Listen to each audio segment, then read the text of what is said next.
Ma riche femme a ri en annonçant notre divorce, enfin libérée de lui. J'ai souri et dit, en effet. Puis la réalité l'a frappée de plein fouet quand elle a réalisé que le contrat de mariage me donnait droit à 85% de nos biens, et ses rires se sont transformés en négociations frénétiques. Si le rire était une monnaie, ma femme aurait été milliardaire ce soir-là. Clara était là, sous la lueur du lustre comme si c'était son projecteur personnel, dans une robe rouge si parfaitement ajustée qu'on aurait dit qu'elle était livrée avec son propre accord de confidentialité. Le gala de charité était censé récolter des fonds pour les hôpitaux pour enfants. Mais d'une manière ou d'une autre, elle l'avait transformé en fête d'adieu pour notre mariage. Je la regardais depuis l'autre bout de la salle de bal pendant qu'elle rejetait la tête en arrière, coupe de champagne à la main, riant comme quelqu'un qui viendrait d'effacer ses prêts étudiants et sa conscience en une seule nuit. Enfin libérée de lui, a-t-elle crié assez fort pour faire une pause au groupe de jazz en plein milieu d'un solo de saxo. La foule autour d'elle, ses collègues, les amis du club de bridge de sa mère, et ce type qui vend de l'art hors de prix que personne ne comprend a éclaté de rire avec elle. Je pouvais presque voir le hashtag se former dans leur esprit, enfin libre girl boss. J'ai juste souri, calme, froid, serein.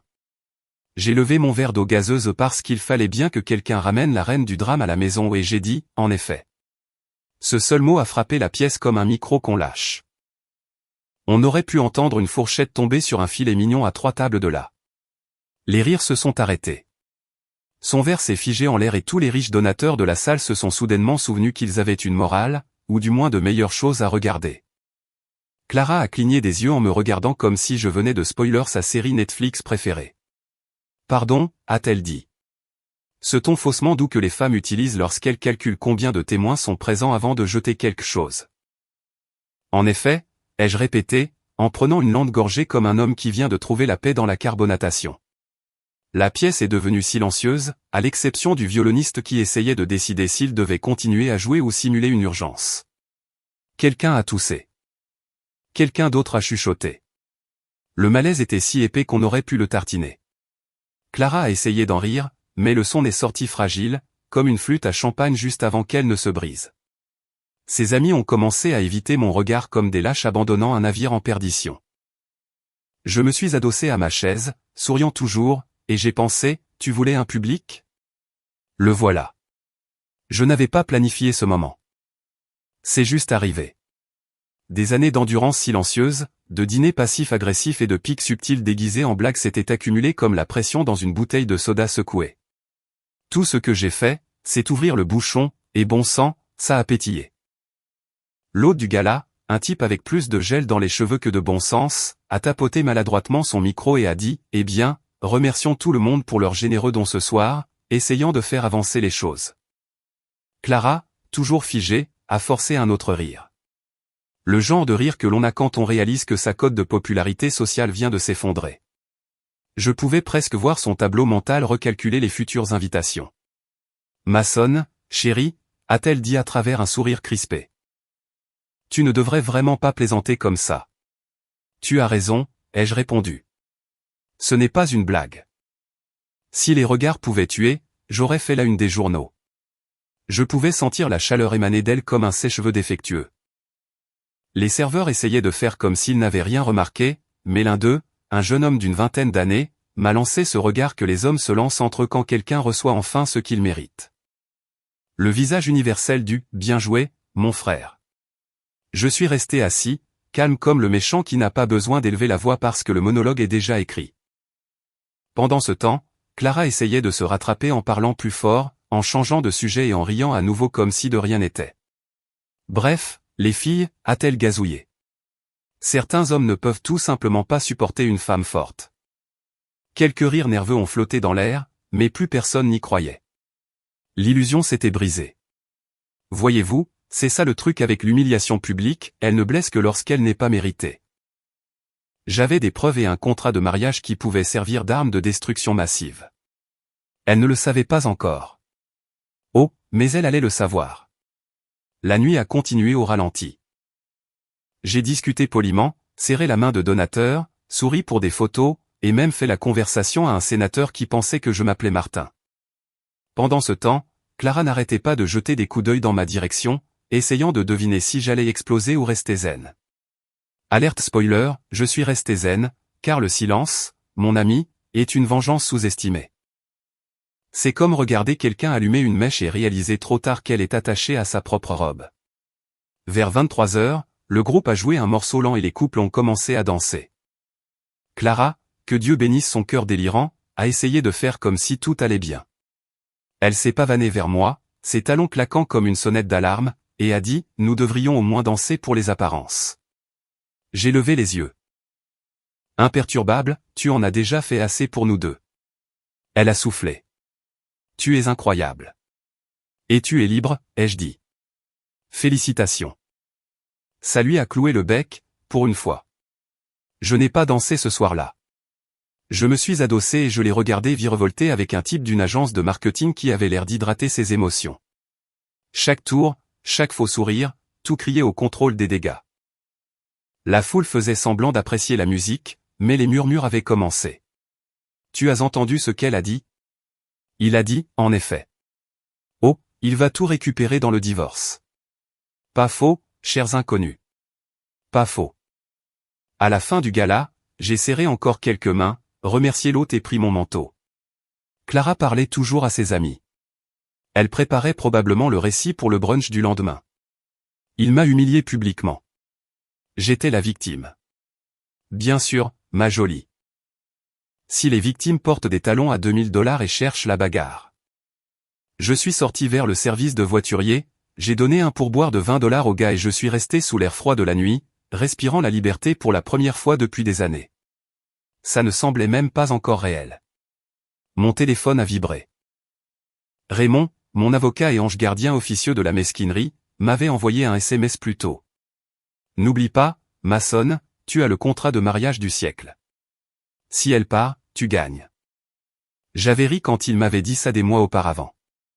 Je ne pensais pas en avoir besoin, mais maintenant ce petit document vieillissait mieux qu'un bon vin. Je suis monté dans la voiture, je me suis adossé et j'ai laissé la soirée repasser en boucle dans ma tête. Son rire, le silence de la foule, la façon dont elle s'était figée quand j'avais dit en effet. Ce n'était pas juste un mot. C'était le moment où le pouvoir a changé de camp. Pendant des années, c'était elle qui contrôlait tout, dictant les plans de dîner, les vacances, et même le type de meuble qui correspondait à son esthétique. Mais ce soir-là, elle a perdu son script. Et moi, j'ai trouvé le mien. En m'éloignant des lumières de la salle de bal qui s'estompaient dans le rétroviseur, je ne me sentais pas en colère, juste amusé. Parce que quelque part sous cette robe rouge et cette arrogance scintillante, Clara n'avait aucune idée qu'elle venait de déclencher sa propre chute financière. Et le meilleur dans tout ça, c'est que je n'aurais pas à élever la voix, à piquer une crise ou même à publier une story Instagram cryptique. Tout ce que j'avais à faire, c'était de laisser le système judiciaire faire ce qu'il fait de mieux, récompenser ceux qui sont préparés. En rentrant chez moi, je me suis servi un whisky, pas de l'eau gazeuse cette fois, et j'ai porté un toast à l'ironie. Enfin libérée de lui, avait-elle dit. Si seulement elle savait que la liberté était livrée avec une facture. Et alors que l'horloge sonnait minuit, j'ai souri, je me suis enfoncé dans mon canapé et j'ai chuchoté à la pièce vide, juste pour moi, en effet. Si le silence était une arme, cette voiture aurait pu déclencher la Seconde Guerre mondiale. Au moment où nous avons quitté le gala, Clara a claqué la portière comme si elle passait une audition pour un spin-off de Fast and Furious appelé Dérapage passif-agressif. Sa robe rouge scintillait sous les lampadaires. Son parfum embaumait l'air, et sa colère aurait pu propulser la voiture mieux que l'essence. J'ai démarré le moteur, tranquillement, comme un homme qui connaissait déjà la fin du film. Nous avons descendu Main Street dans un silence total, le genre de silence qui bourdonne de tension, rompu seulement par le bruit de ses ongles cliquetant sur son téléphone comme sur une machine à écrire de fureur. Je pouvais pratiquement l'entendre taper un message de groupe à ses amis. Il m'a humilié en public devant tout le monde. Ouais, ma jolie. C'est ce qui arrive quand on déclare faillite émotionnelle à un gala de charité. Tu ne vas pas me supplier, a-t-elle fini par siffler, la voix assez tranchante pour fendre l'attention. Supplier, ai-je répondu, les yeux fixés sur la route. Pourquoi faire ? Tu as déjà l'air heureuse. Elle s'est tournée vers moi, le mascara bavé par les larmes qu'elle était trop fière pour admettre qu'elle se formait. Tu vas le regretter, Mason. Mon avocat va t'enterrer. J'ai presque souri. Oh, ma chérie.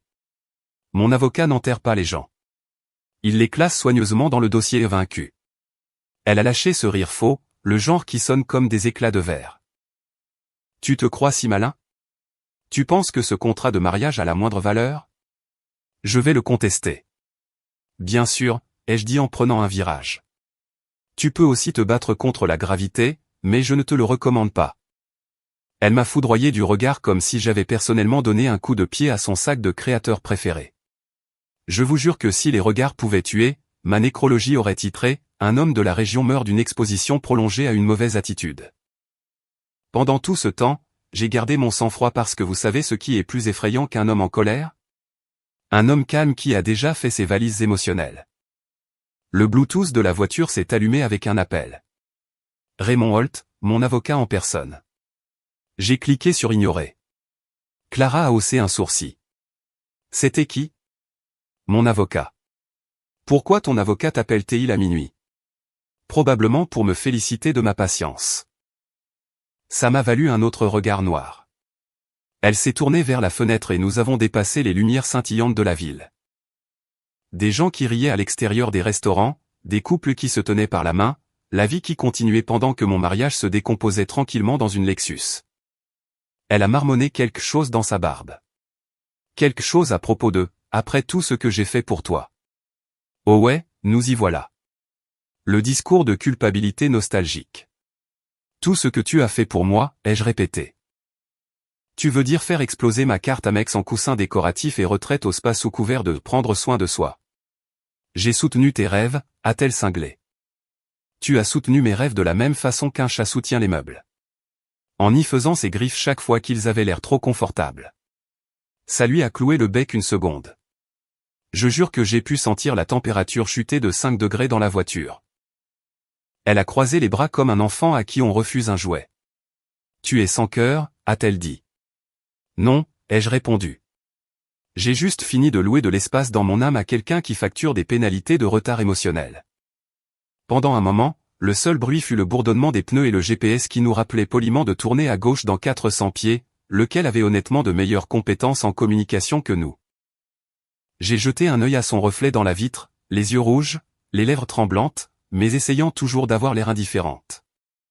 Clara était beaucoup de choses, vaniteuse, dramatique, allergique aux responsabilités, mais la prévisibilité était son super pouvoir. Je connaissais les phases. La colère, le déni, les reproches, puis la thérapie par le shopping. Elle était actuellement à la phase 1, à mi-chemin de la phase 2. Je me suis presque senti mal, presque. Le truc amusant, c'est que ce n'était pas nouveau pour moi. Les chagrins d'amour étaient héréditaires dans ma famille. Mon père avait perdu la moitié de sa fortune dans un divorce parce qu'il croyait en l'amour plutôt qu'aux avocats. J'avais 12 ans quand je l'ai vu signer la cession de son entreprise, de sa maison et de la moitié de sa santé mentale. Il m'avait dit, « Fils, marie-toi avec ton cœur, mais signe avec ta tête. » Alors, à 28 ans, quand j'ai épousé Clara, cette femme capable de vendre de l'air si on le mettait dans une belle bouteille, je me suis assuré que le contrat de mariage était assez étanche pour survivre à un hiver nucléaire. Elle en avait ri une fois, en agitant son verre de vin. « Tu penses que je te quitterai un jour » avait-elle dit. « Bien sûr que non » avais-je répondu. « Mais ne prenons pas de risques. Les ouragans, ça arrive. » Eh bien, devinez qui rigole maintenant. Indice, pas elle. J'ai jeté un œil vers elle, toujours à foudroyer la fenêtre du regard comme la méchante d'un feuilleton. « Tu ne vas même pas dire que tu es désolé » a-t-elle demandé. « Pourquoi ? Pour m'avoir humilié ce soir. » Clara, tu t'es humiliée toute seule. Je n'ai fait que fournir l'éclairage. Elle a halté, portant la main à sa poitrine comme si j'avais insulté la reine. Tu es cruel. Non, je suis concis. La voiture s'est arrêtée à un feu rouge. Dehors, un couple traversait la rue main dans la main, en riant. C'est drôle comme le rire résonne différemment quand ce n'est pas le vôtre qui est disséqué en public. Alors, c'est ça, a-t-elle demandé d'une voix plus faible maintenant. Tu as juste fini ?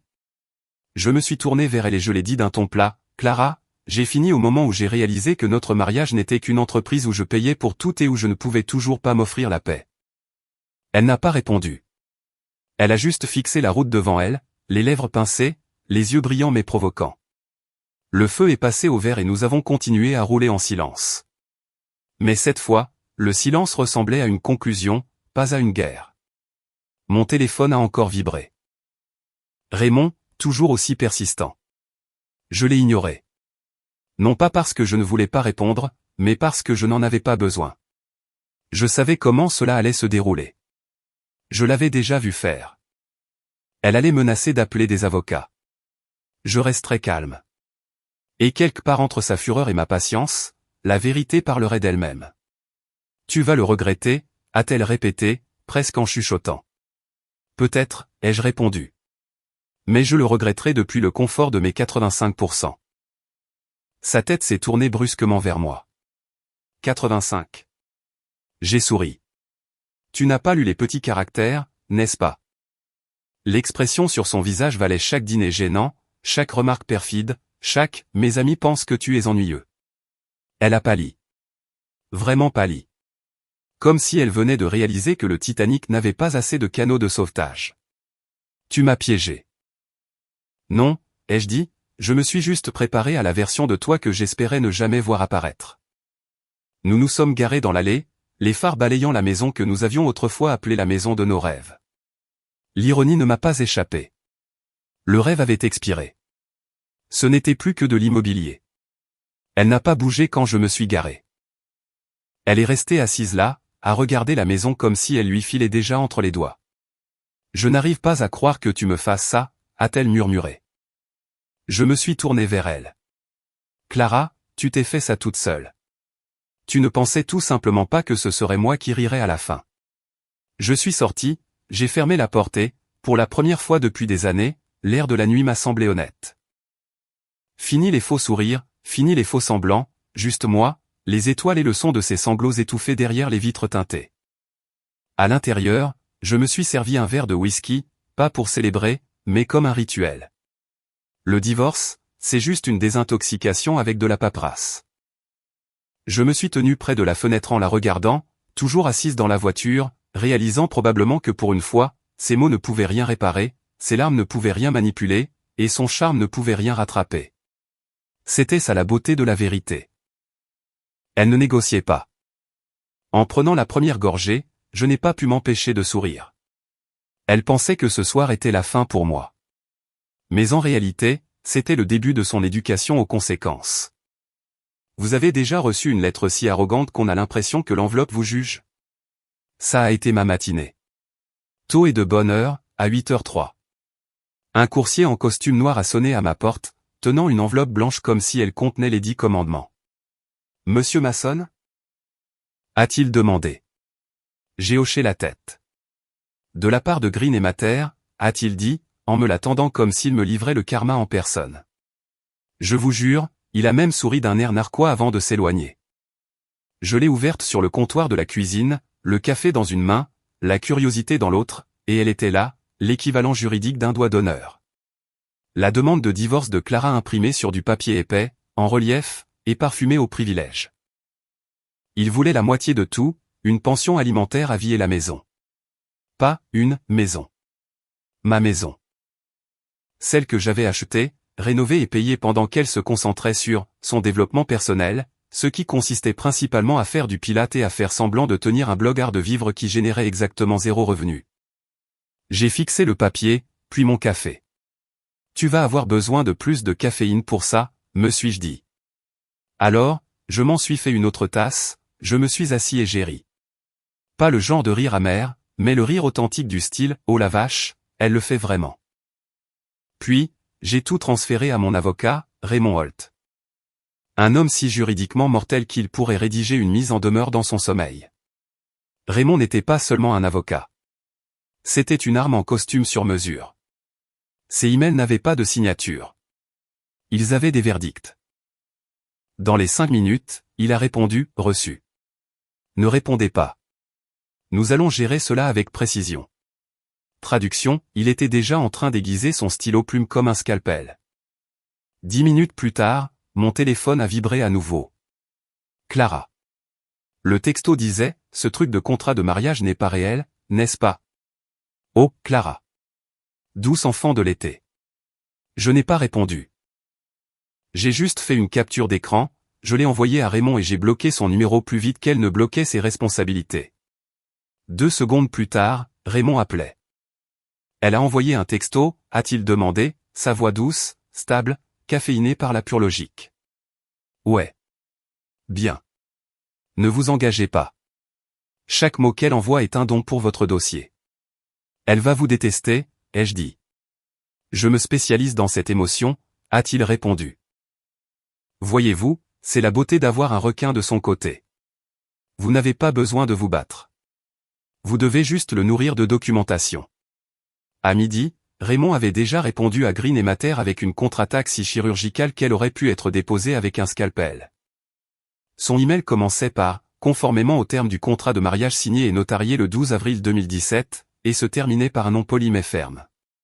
C'est tout. Pas de longs arguments, pas de drame, juste non. Raymond croyait en l'art du minimalisme juridique. Chaque phrase qu'il écrivait sonnait comme si elle était accompagnée d'une menace en italique. Pendant ce temps, j'étais assis dans mon salon, regardant la lumière du soleil frapper le même sol en marbre que Clara avait autrefois exigé sous prétexte que nous en avions absolument besoin pour l'esthétique. C'était drôle. Tout ce marbre, tout cet éclat, et pourtant aucun reflet ne pouvait me montrer l'homme que j'avais été avec elle. Le gars qui travaillait tard, payait les factures, lui achetait des cadeaux et pensait que « femme heureuse, vie heureuse » était une vérité universelle. Il s'avère que c'est plutôt un slogan publicitaire. Vers 13h, mon voisin, que Dieu bénisse son cœur de fouineur, m'a vu lire les papiers et s'est approché. « Tout va bien, mec ?» a-t-il demandé en s'appuyant sur la clôture comme si nous étions dans une sitcom des années 90. « Papier du divorce ?» ai-je dit. « Ah merde. Ça va ? » « Mieux qu'elle ne le sera bientôt » ai-je dit en sirotant mon café. Il a sifflé. « Tu penses qu'elle va se laisser faire ?» J'ai ri. Sa définition de « se laisser faire » implique des talons hauts et une crise de nerfs au tribunal. Raymond a renvoyé un email cet après-midi-là avec une mise à jour. Attendez-vous à une escalade. Green et Mater sont agressifs mais sans imagination. Nous les écraserons d'ici jeudi. Il faut aimer un homme avec une telle confiance. Il avait même joint un brouillon de notre lettre de réponse et la lire, c'était comme regarder un combat d'escrime verbal. Mon client a pleinement respecté toutes ses obligations conjugales et financières. Boum. Les exigences de votre cliente sont incompatibles avec le droit des contrats établis. Coup de maître. Nous suggérons à votre cliente de se familiariser avec les termes qu'elle a volontairement acceptés. Fatality. Mais alors, juste au moment où je commençais à me sentir invincible, Clara a de nouveau frappé. Pas par l'intermédiaire d'avocats cette fois, mais par des mises en scène théâtrales. Elle a posté sur Instagram une photo en noir et blanc de son verre de vin avec la légende « Parfois, on doit tout perdre pour se trouver soi-même ». La section des commentaires s'est illuminée comme une soirée de la pitié « Reste forte, reine. Tu mérites mieux.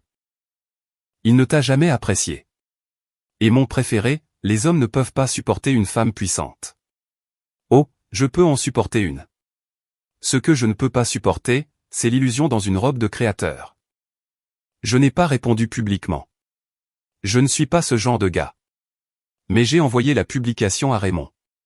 Sa réponse, laissez-les venir. Les captures d'écran, c'est pour toujours. Voyez-vous, il ne construisait pas seulement un dossier.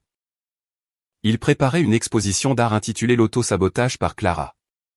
Ce soir-là, j'ai décidé de me détendre avec un repas à emporter, de la nourriture thaïlandaise, mon repas réconfortant, pad thaï et une justice poétique. J'étais assis sur le canapé à regarder la télévision quand mon téléphone a sonné à nouveau. Un email de Green et Mater. Notre cliente demande une médiation pour éviter tout conflit inutile. Traduction, elle vient de réaliser que ce contrat de mariage est réel. Raymond a appelé immédiatement, en gloussant. Ils ont cligné des yeux en premier, a-t-il dit. Je vous l'avais dit.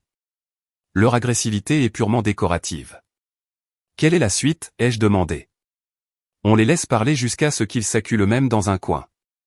Puis on ferme la porte. C'est bizarre. On pourrait penser qu'un divorce ressemble à une défaite. Mais cette nuit-là, je ne me suis pas senti brisé. Je me suis senti libre. Comme si quelqu'un m'avait enlevé des épaules un brouillard de manipulation et d'encombrement émotionnel de 2 ans.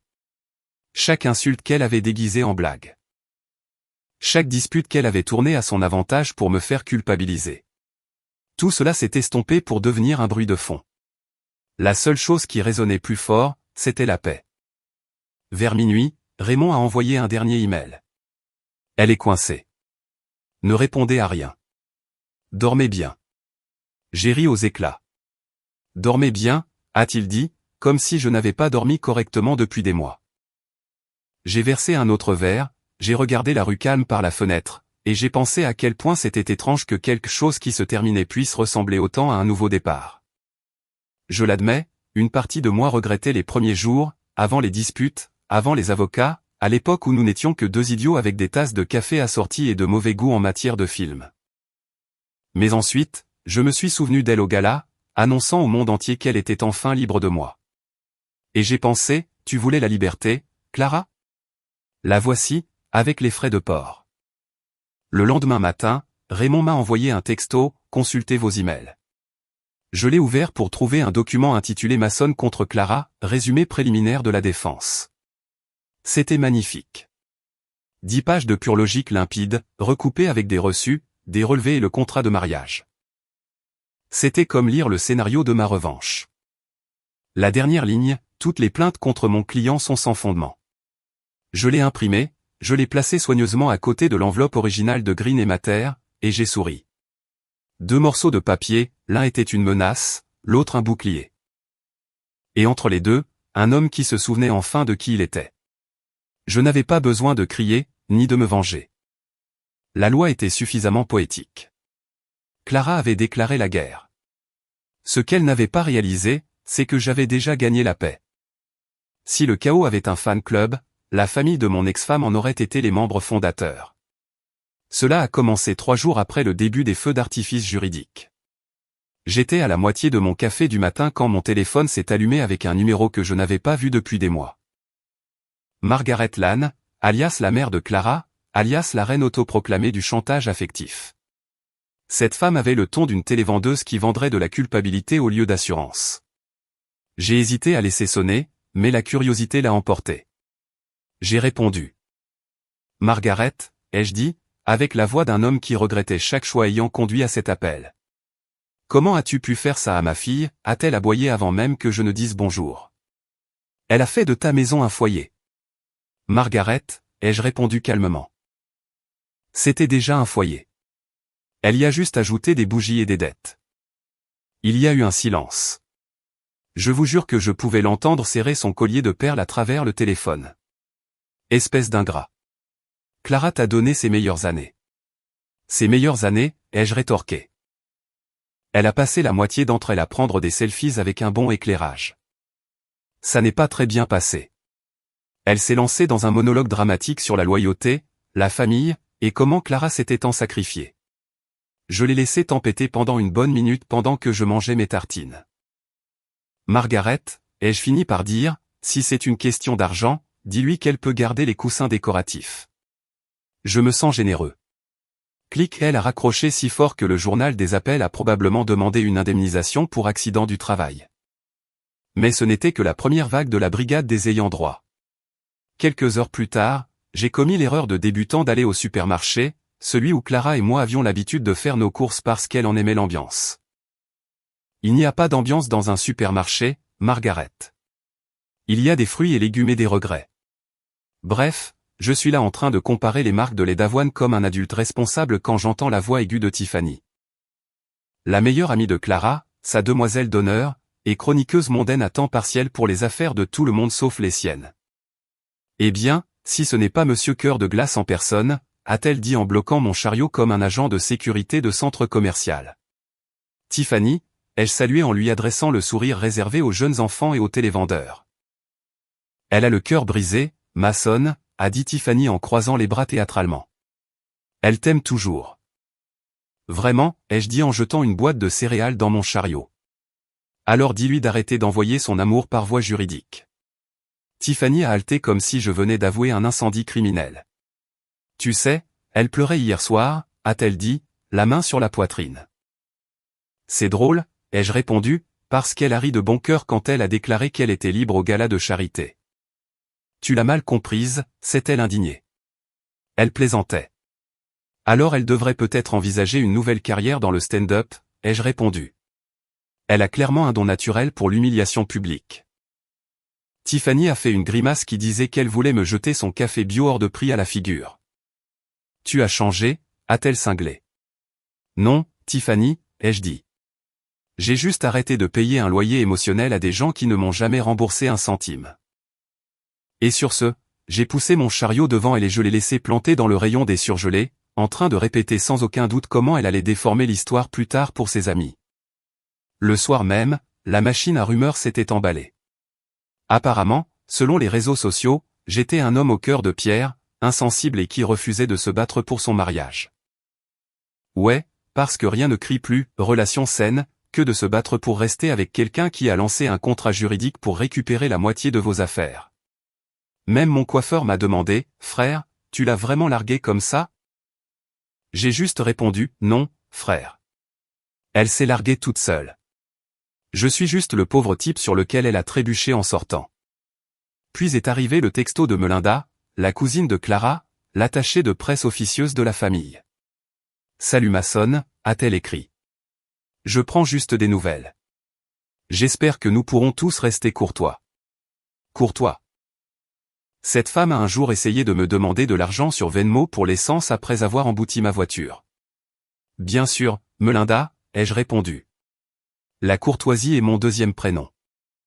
Elle a pris ça comme une invitation à lâcher un sermon long d'un paragraphe sur la façon dont les liens familiaux sont éternels et comment Clara traverse une période difficile. J'ai répondu, moi aussi. Ma machine à café est plus silencieuse depuis qu'elle est partie. Pas de réponse. Quelle surprise. Au 3e jour, j'ai commencé à appeler ça la tournée de la victime 2024. Partout où Clara allait, elle avait un nouveau public. Son groupe de yoga, il était émotionnellement indisponible. Son coiffeur, il était contrôlant. Son dentiste, il ne souriait plus jamais. Bah oui, Clara, difficile de sourire quand on finance la crise de la quarantaine de quelqu'un d'autre avant 40 ans. Mes amis m'ont envoyé des captures d'écran de ses publications Facebook, des selfies en noir et blanc, des légendes comme, parfois, la force, c'est de savoir lâcher prise, et un flot de commentaires de son escouade de soutien émotionnel. C'était presque impressionnant. Elle avait réussi à transformer notre divorce en une campagne de marque. Pendant ce temps, j'étais trop occupé à profiter de quelque chose de radical, la paix. Pas de texto passif-agressif. Pas de « bébé, tu peux me faire un Venmo pour ça ?» Pas de dispute de 20 minutes pour savoir si le quinoa compte comme un dîner. Juste du calme. Et vous savez ce que j'ai découvert? La liberté a un son. C'est le silence mélangé au tintement d'un verre de whisky posé sur une table en bois. Pourtant, la valeur de divertissement à regarder son cercle intime s'effondrer était imbattable. Une semaine plus tard, j'ai croisé son frère Paul à la salle de sport. Paul est un bon gars, bête comme ses pieds, mais avec un bon fond. Il m'a coincé près des haltères et m'a dit « Eh, mec. J'ai entendu dire que les choses étaient devenues difficiles. » J'ai hoché la tête. Difficile est un mot pour le décrire. Elle est vraiment bouleversée, a-t-il dit en essuyant la sueur de son front. Elle pensait que tu te battrais pour elle. J'ai ri si fort que j'ai failli faire tomber les haltères. Paul, elle a déclaré la guerre avec des avocats. Ce n'est pas se battre pour l'amour. C'est une restructuration d'entreprise. Quand même, a-t-il dit en se grattant la tête. Tu pourrais lui parler, peut-être. Je te dis quoi, ai-je répondu. Quand elle me rendra ma tranquillité d'esprit et 3 ans de stress fiscal, j'y réfléchirai. Il avait l'air confus. Stress fiscal? Demande à ta sœur combien de dépenses professionnelles étaient des sacs à main. Il a cligné des yeux. Oh. Fin de la conversation. Plus tard cette nuit-là, j'ai reçu un autre appel, cette fois encore de Margaret. J'ai failli ne pas répondre, mais Raymond, mon avocat, avait dit « enregistrer tout », alors j'ai décroché. Tu devrais avoir honte, a-t-elle commencé. Sais-tu comment cela affecte sa réputation? Margaret, ai-je dit, elle a annoncé sa liberté devant 100 personnes et un groupe de jazz. Je pense que le navire de la réputation a pris le large. Tu as toujours été arrogant et tu as toujours eu tort, mais nous y voilà, a-t-elle soufflé. Marque mes paroles, tu le regretteras. Les femmes parlent, maçonne. Plus personne ne te fera confiance. C'est très bien, ai-je dit. Je ne cherche pas d'investisseur, juste la paix. Elle a marmonné quelque chose à propos de la prière et a raccroché violemment. Après ça, j'ai appelé Raymond juste pour partager la comédie. Elle mobilise son fan club, ai-je dit. Bien, a-t-il répondu. Chaque mot qu'il dit en dehors du tribunal n'est que du bruit supplémentaire. Nous ne traitons pas avec le bruit. Nous traitons avec du papier. Vous avez vraiment besoin d'un t-shirt avec ça écrit dessus, lui ai-je dit. Il a gloussé. Je le porterai pour la médiation. Le week-end arrivé, le cirque était passé de tragique à hilarant. La cousine de Clara a posté, parfois, les gens montrent leur vraie couleur. Reste forte, sœurette, suivi d'un tas d'émojis. J'ai résisté à l'envie de commenter, c'est drôle, parce que sa vraie couleur hier soir c'était beige panique. Au lieu de cela, j'ai juste fait une capture d'écran pour Raymond. Continuez à accumuler les preuves, m'a-t-il envoyé par SMS. Leur drame fait la moitié de mon travail. Le dimanche, j'ai finalement décidé d'aller faire un tour en voiture. Sans destination, juste la paix et la route. J'ai baissé les vitres, laissé le vent noyer les bêtises et pensé à quel point c'était dingue que l'ego d'une seule femme puisse mobiliser toute une armée de soutien. Et pourtant, aucun d'entre eux ne posait la question la plus évidente, qu'est-ce qu'elle a fait? C'est le truc amusant avec le drame. C'est allergique à l'introspection. Au moment où je suis rentré chez moi, j'avais fait la paix avec toute cette brigade d'ayants droit. Laissez-les parler. Laissez-les poster. Laissez-les organiser des brunchs de pitié et dire, il n'est pas celui que je croyais. Ils avaient raison, cependant. Je ne l'étais pas. J'avais grandi. J'avais arrêté de m'excuser de ne pas être le méchant dans leurs fantasmes. La machine à rumeurs pouvait continuer à tourner. J'étais trop occupé à rédiger ma fin heureuse avec un avocat engagé et une bouteille de whisky étiquetée clôture. Raymond Holt n'était pas seulement un avocat. C'était une machine de guerre juridique dans des chaussures en cuir italien. L'homme pouvait citer le code civil comme si c'était de la poésie et faire douter les juges de leurs propres décisions. Quand je l'ai rencontré pour la première fois, il s'est présenté en disant « Mon taux horaire est terrifiant, mais mes résultats sont bibliques ». Je pensais qu'il plaisantait. J'avais tort. Il était la raison pour laquelle je dormais la nuit, sachant que Clara pouvait faire des crises de colère, mais pas de procès qui tiennent la route. Chaque fois que son équipe juridique envoyait une lettre de mise en demeure, Raymond répondait avec le genre de précision calme qui faisait transpirer même leurs imprimantes. Un jour, ils ont demandé 40% de mes biens. Sa réponse, nous réitérons les termes contraignants du contrat de mariage. Traduction, non.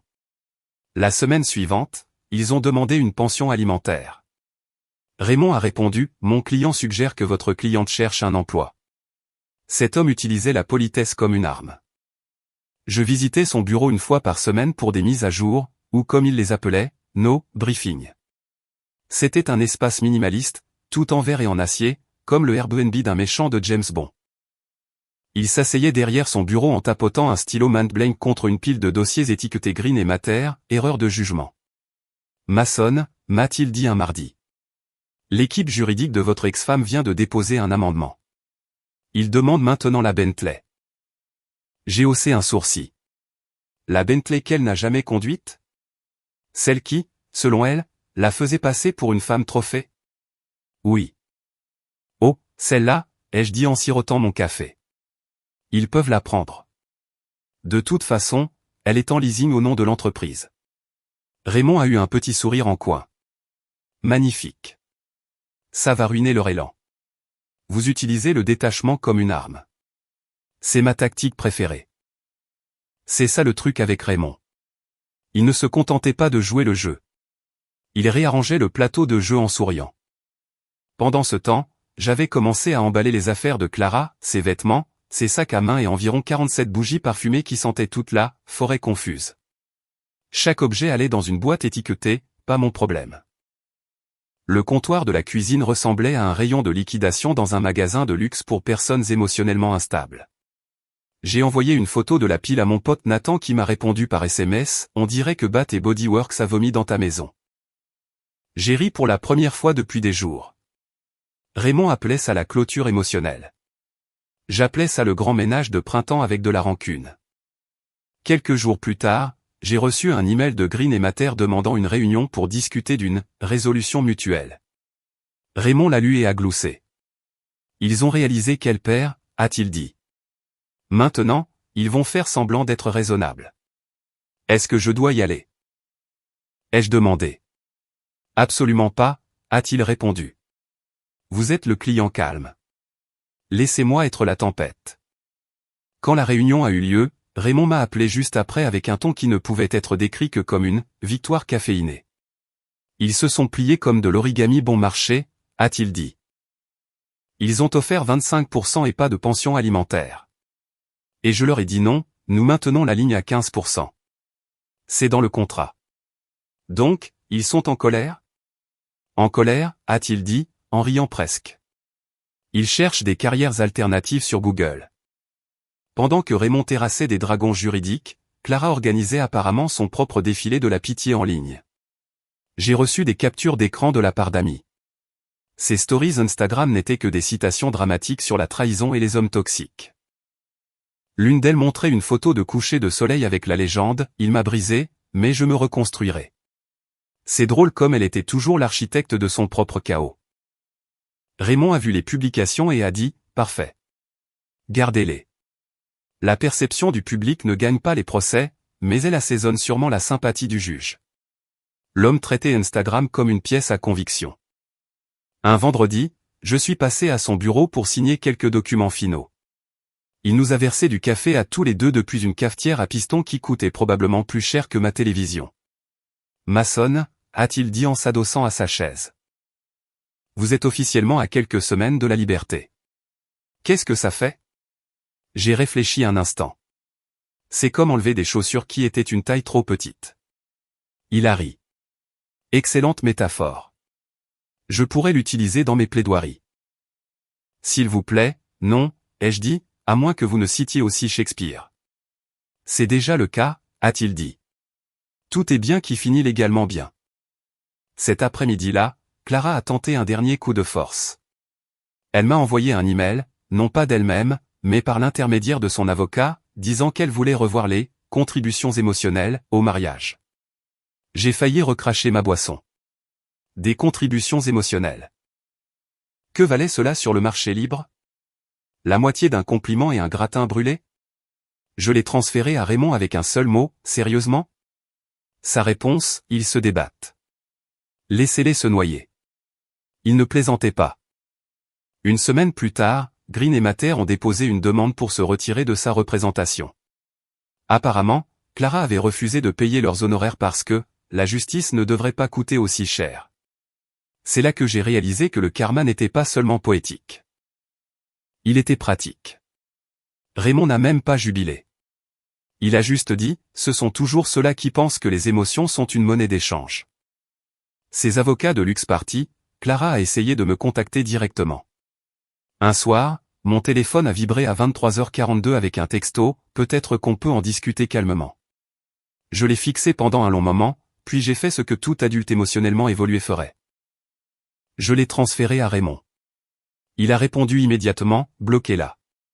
Elle cherche à obtenir un moyen de pression. Alors, je l'ai bloqué à nouveau. Au cours des jours suivants, j'ai commencé à réaliser quelque chose d'étrange. Je m'amusais vraiment. Le stress avait disparu. Je me réveillais tôt, j'allais courir, et je n'avais pas à m'inquiéter de savoir si ma playlist Spotify offenserait sa délicate humeur matinale. Ma cuisine restait propre. Mes factures étaient payées. Ma santé mentale restait intacte. C'était presque ennuyeux, mais de la meilleure façon possible. Je me souviens avoir dit à Raymond, ça me semble trop facile. Il a souri et a dit, c'est parce que vous m'avez engagé. L'audience finale au tribunal approchait et il était en mode prédateur intégral. Il m'a préparé comme si j'allais dans Shark Tank. Ne parlez pas à moins qu'on ne vous adresse la parole. Ayez l'air confiant. Ne souriez pas, sauf d'un air suffisant. Suffisant, ai-je demandé. Les juges respectent le contrôle. Un air suffisant, c'est de la confiance contrôlée, a-t-il dit. L'homme était pratiquement un philosophe. Quand le jour est enfin arrivé, Raymond est entré dans le tribunal comme s'il était le propriétaire de l'immeuble. Il ne portait même pas d'attaché-case, juste un iPad et un sourire en coin. Clara était assise de l'autre côté de l'allée, ressemblant à une publicité pour un parfum tragique. Son nouvel avocat, un type engagé au rabais, brassait des papiers nerveusement. Quand le juge a demandé les remarques finales, Raymond s'est levé et a dit « Votre honneur, mon client ne demande que ce qui lui revient de droit, rien de plus. Le reste n'est que du théâtre émotionnel. » Lâché de micro. Même la sténographe avait l'air impressionnée. Au moment où ce fut terminé, l'expression de Clara disait tout. Le choc de la défaite mêlé à l'incrédulité que son charme n'ait pas fonctionné. Je n'ai même pas eu besoin de parler. Raymond l'avait déjà fait pour moi. En sortant, il m'a tendu une copie de l'ébauche finale de l'accord et m'a dit « Félicitations, monsieur Masson. Vous êtes officiellement libéré du cirque. » Je l'ai regardé et j'ai souri. « Raymond, vous êtes un requin. » Il a haussé les épaules modestement. « Je préfère super prédateur. » Puis il a réajusté sa cravate et a dit « Maintenant, rentrez chez vous et profitez de vos 85%. Vous les avez mérités. » Sortir de ce palais de justice, c'était comme quitter une mauvaise série télévisée au milieu de la saison. Pas de grand final, pas de larmes, juste un doux soulagement et de meilleurs scénarios à venir. Et alors que je rentrais chez moi en voiture, les vitres baissées, j'ai chuchoté avec un rire à Raymond, le seul homme capable de transformer mon divorce en une masterclass sur l'art de gagner en silence. Vous avez déjà atteint ce stade dans une rupture où l'autre personne réalise que la logique ne fonctionne pas, alors elle commence à jeter de la boue en espérant que ça colle? Ouais. Bienvenue dans la masterclass de mesquinerie de mon ex-femme. Clara était passée du cœur brisé à l'énergie d'un véritable crime de guerre, et j'étais son champ de bataille choisi. Cela a commencé un mardi soir, car apparemment le chaos a un emploi du temps. Je regardais un documentaire sur les baleines. Ne jugez pas, elles sont majestueuses. Quand on a frappé à la porte, j'ai ouvert pour trouver 2 policiers debout là. Monsieur Masson, a demandé l'un d'eux. Ça dépend, ai-je dit. Suis-je recruté ou arrêté? Il n'a pas ri. Public difficile. Nous avons reçu un appel concernant un possible trouble à l'ordre public. J'ai cligné des yeux. Un trouble à l'ordre quoi? Votre femme, Clara Lannes, a déposé un rapport affirmant qu'il y a eu des cris et de possibles violences à cette adresse. J'ai littéralement ri. Le genre de rire qui secoue tout le corps et où l'on se tient le ventre. Agent, ai-je dit, la seule chose qui se fait tabasser ici, c'est son dossier. Le flic le plus grand a eu un petit sourire en coin. Ça vous dérange si nous jetons un œil? Bien sûr, ai-je dit en m'écartant. Faites attention où vous mettez les pieds, cependant. Il y a de la paix et du silence partout. Ils ont inspecté mon salon immaculé, ma cuisine, et ont même jeté un coup d'œil dans mon bureau où mon ordinateur portable était ouvert sur un tableau de bord intitulé « Liberté financière ». Quand ils n'ont rien trouvé, l'un d'eux a dit « Vous traversez un divorce tous les deux ». Ouais, ai-je dit. Et apparemment, elle passe l'audition pour le rôle de la victime de l'année. Ils ont hoché la tête, se sont excusés pour le dérangement et sont partis. J'ai fermé la porte, envoyé un texto à Raymond, et en quelques secondes, il a répondu « Parfait ». Fausse déclaration. Ça passera très bien au tribunal. Documentez tout. Le lendemain matin, je pensais que c'était fini. Stupide que j'étais. Je suis arrivé au travail et j'ai trouvé un email des ressources humaines qui m'attendait. Objet, urgent, rapport de comportement inquiétant. Pendant une demi-seconde, mon cœur s'est arrêté. Puis je l'ai ouvert.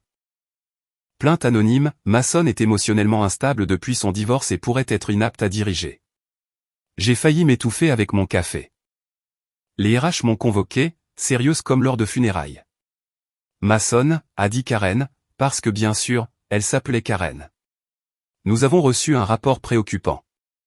Je me suis adossé à ma chaise. Laissez-moi deviner. Anonyme et curieusement détaillé. Elle a hoché la tête. Une idée de qui a pu le déposer. Oh, j'ai un pressentiment, ai-je dit. Est-ce que la plainte est accompagnée de paillettes et d'une énergie de victime? Karen a cligné des yeux. Pardon? Oubliez ça, ai-je dit. Pour faire court, je vais bien. Mon ex-femme, non. Karen m'a adressé un sourire compatissant qui disait, j'ai vu pire. Nous devions juste vérifier. Aucune mesure disciplinaire. Tenez bon. Je suis sorti de ce bureau avec un sourire. Clara pensait pouvoir me faire virer. Ce qu'elle ne réalisait pas, c'est que mon patron m'aime comme une déduction fiscale. Je lui ai montré l'email et il a tellement ri qu'il a failli tomber de sa chaise. Mason, a-t-il dit. La seule chose instable chez toi, c'est le signal Wi-Fi de ton ex-femme. Ce soir-là, je me suis servi un verre, j'ai regardé les lumières de la ville et j'ai pensé, si elle veut jouer salement, elle ferait bien d'apporter du savon, parce que maintenant, on joue aux échecs, pas aux dames. Je n'allais pas m'abaisser à son niveau, j'allais la laisser s'enterrer sous la paperasse. Raymond m'a appelé le lendemain matin. Elle escalade, a-t-il dit, d'une voix froide et amusée. La bonne nouvelle, c'est que chaque coup qu'elle fait ajoute un autre zéro à la colonne des victoires morales. Comment ça marche, ai-je demandé. Les juges adorent la documentation. Ils détestent les drames. Continuez à être ennuyeux. Laissez-la s'immoler par le feu. Je n'ai pas pu m'empêcher de rire. C'est ça votre conseil juridique officiel? C'est en latin quelque part, a-t-il répondu. 2 jours plus tard, j'ai reçu un autre cadeau du département de la mesquinerie. Un ami m'a envoyé un texto. Frère, Clara a posté ça. C'était accompagné d'une capture d'écran de sa nouvelle légende Instagram. Parfois, les narcissiques font semblant d'être calmes pour cacher leur culpabilité. Oh, elle se fondait vraiment dans l'histoire des origines de son personnage de méchante. Raymond a adoré. Laissez-les venir, a-t-il dit. Elle est en train d'écrire ma plaidoirie finale pour moi. Puis est arrivé le texto accidentel. À 21h17, mon téléphone a vibré. Message de Clara, il est tombé dans le panneau, Tiffany. Les flics sont vraiment venus. Emoji avec des larmes de joie, suivi de « Oups, erreur de destinataire ». J'ai presque ressenti de la peine. Presque. Je l'ai transféré à Raymond. Il a répondu dans les secondes qui ont suivi, une putain de mine d'or. Le problème avec les gens intelligents, c'est qu'ils pensent que tout le monde est stupide. Clara s'est dit qu'elle pouvait me déjouer parce qu'elle était émotive et que les personnes émotives aiment l'élan. Le problème, l'élan ne bat pas la stratégie. J'ai arrêté de réagir. Pas d'appel, pas de message, pas de pic, juste le silence. Et le silence, mon ami, c'est de la guerre psychologique. On pouvait pratiquement l'entendre s'effondrer à travers ses publications. Tu penses que le silence c'est la paix, mais c'est de la manipulation. Non, Clara, c'est la paix. Tu ne la reconnais tout simplement pas parce qu'elle est allergique au drame. Une semaine plus tard, on a de nouveau frappé à ma porte. Cette fois, ce n'était pas la police. C'était un coursier. Même costume que la dernière fois. Enveloppe différente. Vous êtes populaire, a-t-il dit. M'en parlez pas, ai-je marmonné. À l'intérieur, une demande d'ordonnance restrictive. Elle affirmait que je la harcelais par communication indirecte. Raymond a ri si fort au téléphone qu'il a poussé un grognement. Communication indirecte, a-t-il dit. Qu'est-ce que ça veut dire? Apparemment, mon silence est trop bruyant. Oh, ce juge va l'adorer, a-t-il dit. Il a déposé une réponse immédiatement, en joignant ses propres textos et publications publiques. Dans les 48 heures, l'affaire a été rejetée avec un soupir judiciaire si fort qu'on pouvait le sentir à travers le PDF. Mais Clara n'en avait pas fini. Non, elle ne faisait que s'échauffer. Elle s'est ensuite attaquée à ma voiture. J'ai reçu un appel du concessionnaire m'informant que quelqu'un avait essayé d'accéder à mon compte, en se faisant passer pour mon assistante. Elle a dit qu'elle avait besoin de vérifier la propriété de votre véhicule, m'a dit le représentant. J'ai ri. Avait-elle l'air désespérée et sentait-elle le chardonnay à travers le téléphone? C'est étrangement précis, a répondu le gars en riant. On n'est pas tombé dans le panneau. J'ai appelé Raymond. Il a ajouté, tentative d'accès frauduleux, à sa liste croissante intitulée, Journal de l'autodestruction de Clara. À ce stade, même ses amis commençaient à prendre du recul. Tiffany a arrêté de poster, reste forte reine, et a commencé à poster des citations vagues sur le fait de tirer des leçons des personnes toxiques. On pouvait sentir la loyauté fuir. Je n'ai pas jubilé cependant. D'accord, peut-être un peu, mais j'étais surtout fasciné. Regarder quelqu'un imploser avec un tel dévouement, c'est comme assister à une performance artistique. Vers la 3e semaine, Clara a tenté un dernier coup de poker. Elle s'est présentée à mon bureau.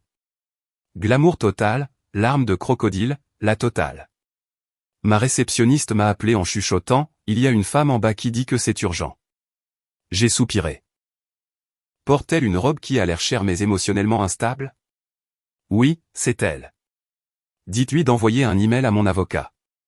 Je pouvais entendre la réceptionniste essayer de ne pas rire. 10 minutes plus tard, j'ai reçu un texto de sa sœur, Rachel, s'excusant. Je lui ai dit de ne pas y aller, a écrit Rachel. Elle perd la tête. Maçonne, elle l'a déjà perdue, ai-je répondu. Maintenant, elle se contente de redécorer le cratère. Raymond était extatique. Elle fait en sorte que mes plaidoiries s'écrivent toutes seules, a-t-il dit. Nous ajoutons cela à la documentation sur le harcèlement. Il a fait une pause, puis a ajouté, à ce stade, elle ne vous combat plus. Elle passe une audition pour une ordonnance restrictive.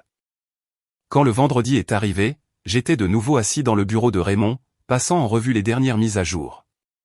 Vous réalisez, a-t-il dit, que si elle continue comme ça, vous pourriez la poursuivre pour diffamation. Nan, ai-je dit en m'adossant. Laissez-la continuer à parler. Je n'ai pas besoin de son argent. J'ai sa tranquillité d'esprit, et elle ne peut pas racheter ça. Il a souri. C'est féroce. Nan, ai-je répété. C'est la clôture. Plus tard cette nuit-là, je me suis offert un dîner seul, mais satisfait. J'ai commandé un steak, un verre de whisky, et j'ai profité du rare plaisir de n'avoir personne pour critiquer mes choix de repas. À la moitié du dessert, j'ai reçu un autre texto de Rachel. Elle a enfin arrêté de poster, a-t-elle dit. J'ai souri. Le silence. Un doux silence, attendu depuis longtemps. En rentrant chez moi, j'ai trouvé un dernier message m'attendant dans ma boîte de réception de la part de Raymond. Toutes ces pitreries sont documentées. Le juge examine déjà les schémas récurrents. Dormez sur vos 2 oreilles, mon ami. Le département des coups bas vient de fermer définitivement. J'ai éteint mon téléphone, je me suis versé un autre verre et j'ai ri doucement pour moi-même. Parce que la vérité, c'est que Clara n'a jamais réalisé qu'elle ne se battait pas contre moi. Elle se battait contre son propre reflet. Et comme tout bon tour de magie, l'illusion ne fonctionnait que jusqu'à ce que le public s'arrête d'applaudir. Il y a un son particulier que l'on n'oublie jamais. Le coup colérique à la porte d'une ex qui pense que la loi de cause à effet ne s'applique pas à elle. C'est comme le tonnerre avec un accompagnement d'arrogance. 3 semaines s'étaient écoulées depuis sa dernière cascade, ce qui, dans le monde de Clara, signifiait qu'elle avait eu assez de temps pour recharger ses batteries dramatiques. C'était un vendredi soir et je vivais enfin mon rêve. Pantalon de jogging, plat chinois à emporter, des nouilles sautées, et un documentaire policier sur les systèmes pyramidaux. Puis, bam, bam, bam. La porte a failli sauter de ses gonds. J'ai mis la télé en sourdine et j'ai soupiré. Le genre de soupir que seul un homme qui a survécu à un mariage chaotique peut produire. C'est pas possible, c'est une blague, ai-je marmonné en posant mes nouilles. J'ai jeté un coup d'œil par le Judas, et aux joies, elle était là, Clara, dans son armure complète de créateur, talons rouges et une expression qui hurlait sa nomination aux Oscars de la meilleure victime. À côté d'elle se tenait sa sœur, Rachel, qui avait l'air de regretter chaque décision l'ayant menée sous mon porche. J'ai ouvert la porte lentement, m'appuyant contre le cadre comme un homme à mi-chemin entre l'ennui et l'amusement. Bonsoir, mesdames, ai-je dit. Est-ce que quelqu'un a encore perdu son signal GPS vers la réalité? Les yeux de Clara étaient grands ouverts, sauvages. Tu ne peux pas me faire ça, a-t-elle crié avant même que je n'ai eu le temps de cligner des yeux. Rachel a grimacé. Clara, peut-être qu'on ne devrait pas, non, Rachel, a cinglé Clara. Il a besoin d'entendre ça. Entendre quoi? Ai-je demandé calmement. Comment tu as transformé un divorce équitable en ta propre comédie musicale personnelle? Tu m'as ruiné, a-t-elle crié, sa voix résonnant dans la rue calme. Je jure que j'ai vu mon voisin, le vieux monsieur Henderson, jeter un coup d'œil à travers ses stores avec son popcorn prêt. Il ne te restera plus rien de moi, a-t-elle continué. C'est le but, ai-je dit en souriant. Ça s'appelle tourner la page. Ça l'a vraiment mise en rogne. Elle a pointé un doigt manucuré sur mon visage. Tu vas le regretter, Mason. Tu crois que tu peux t'éloigner comme si rien de tout ça n'avait d'importance? J'ai haussé les épaules. Je ne me suis pas éloigné, Clara. J'ai couru. Émotionnellement, juridiquement, et avec beaucoup de succès, pourrais-je ajouter. Rachel a gémi doucement. Pouvons-nous juste parler comme des adultes, s'il vous plaît? Nous avons essayé ça, ai-je répondu. Ça s'est terminé par l'envoi de flics par ta sœur, de faux emails et d'une demande d'ordonnance restrictive qui a fait rire tout le tribunal. La lèvre de Clara a tremblé. J'ai fait ça parce que tu m'as rendu folle. Non, ai-je dit en baissant la voix. Tu étais folle. J'ai juste fini par me désabonner. Elle a soufflé, les larmes coulant maintenant. Le mascara rejoignant la rébellion. Je n'aurai plus rien après ça, a-t-elle sangloté dramatiquement. Tu auras 15%, ai-je répondu. Utilise-les sagement. Achète peut-être un miroir et un thérapeute. Rachel a essayé de s'interposer entre nous. Elle est juste émotive, Mason. Alors elle peut exprimer ça par l'intermédiaire de son avocat, ai-je dit en reculant légèrement vers l'intérieur. Mon emploi du temps est complet pour le chaos cette semaine. La voix de Clara a atteint cette fréquence aiguë réservée aux disputes de télé-réalité. Espèce de salaud sans cœur. Je t'ai donné mes meilleures années. Tu veux dire les années où j'ai financé ton addiction à Etsy et où je t'ai regardé te trouver à travers des forfaits spa de luxe? Elle a halté comme si je venais de jeter de l'eau bénite sur ses démons. Tu es cruel. Non, ai-je répondu, je suis cohérent. Pendant tout ce temps, Rachel avait l'air de se téléporter mentalement sur une autre planète. Clara, s'il te plaît, a-t-elle dit doucement. Ça n'aide pas. Tu prends toujours son parti, a aboyé Clara, se tournant vers elle comme une ballerine déséquilibrée. Tu ne comprends pas. Il est en train de me détruire. Ma chérie, ai-je dit en m'appuyant sur le cadre de la porte. Tu fais un excellent travail pour ça toute seule. Elle s'est figée, les yeux plissés. Tu trouves ça drôle? Un peu, ai-je admis. Surtout triste, mais le timing comique est impressionnant. Puis elle a changé de tactique, essuyant ses larmes instantanément comme si on appuyait sur un interrupteur. Nous pouvons arranger ça, a-t-elle dit soudainement, d'une voix douce, séductrice. Le classique mouvement de Clara. Transformer la pitié en persuasion. Je ne voulais pas que ça aille si loin, a-t-elle dit en s'approchant. Toi et moi, nous avions quelque chose de vrai autrefois. Ouais, ai-je dit. Et puis tu as demandé la moitié de ma vie comme si c'était les soldes du Black Friday. J'étais blessé, a-t-elle dit. Tu m'as humilié. Tu as annoncé ta liberté à un gala, Clara, ai-je dit. Tu as fait de toi-même un projet de groupe. Rachel a soupiré. Ce n'est peut-être pas le bon moment. Oh, c'est définitivement pas le bon moment, ai-je dit. C'est vendredi. Mes nouilles sautées sont en train de refroidir. Clara a ignoré sa sœur, la voix à nouveau tremblante. S'il te plaît, Mason, j'ai juste besoin de parler. J'ai peur. De quoi, ai-je demandé, sincèrement curieux. Des conséquences? Elle s'est mordue la lèvre, baissant les yeux. D'être seule. Celle-là m'a presque eu. Presque. Mais ensuite je me suis souvenu des flics, de la fausse plainte au RH, et des textos tardifs sur le fait de « gagner ». La sympathie a quitté la conversation. Alors peut-être, ai-je dit doucement. Tu devrais arrêter de traiter les gens comme des bouches-trous. Pendant une seconde, elle est restée là, silencieuse. Pas de cris, pas de théâtre, juste de l'immobilité. Et pour la première fois, je l'ai vue.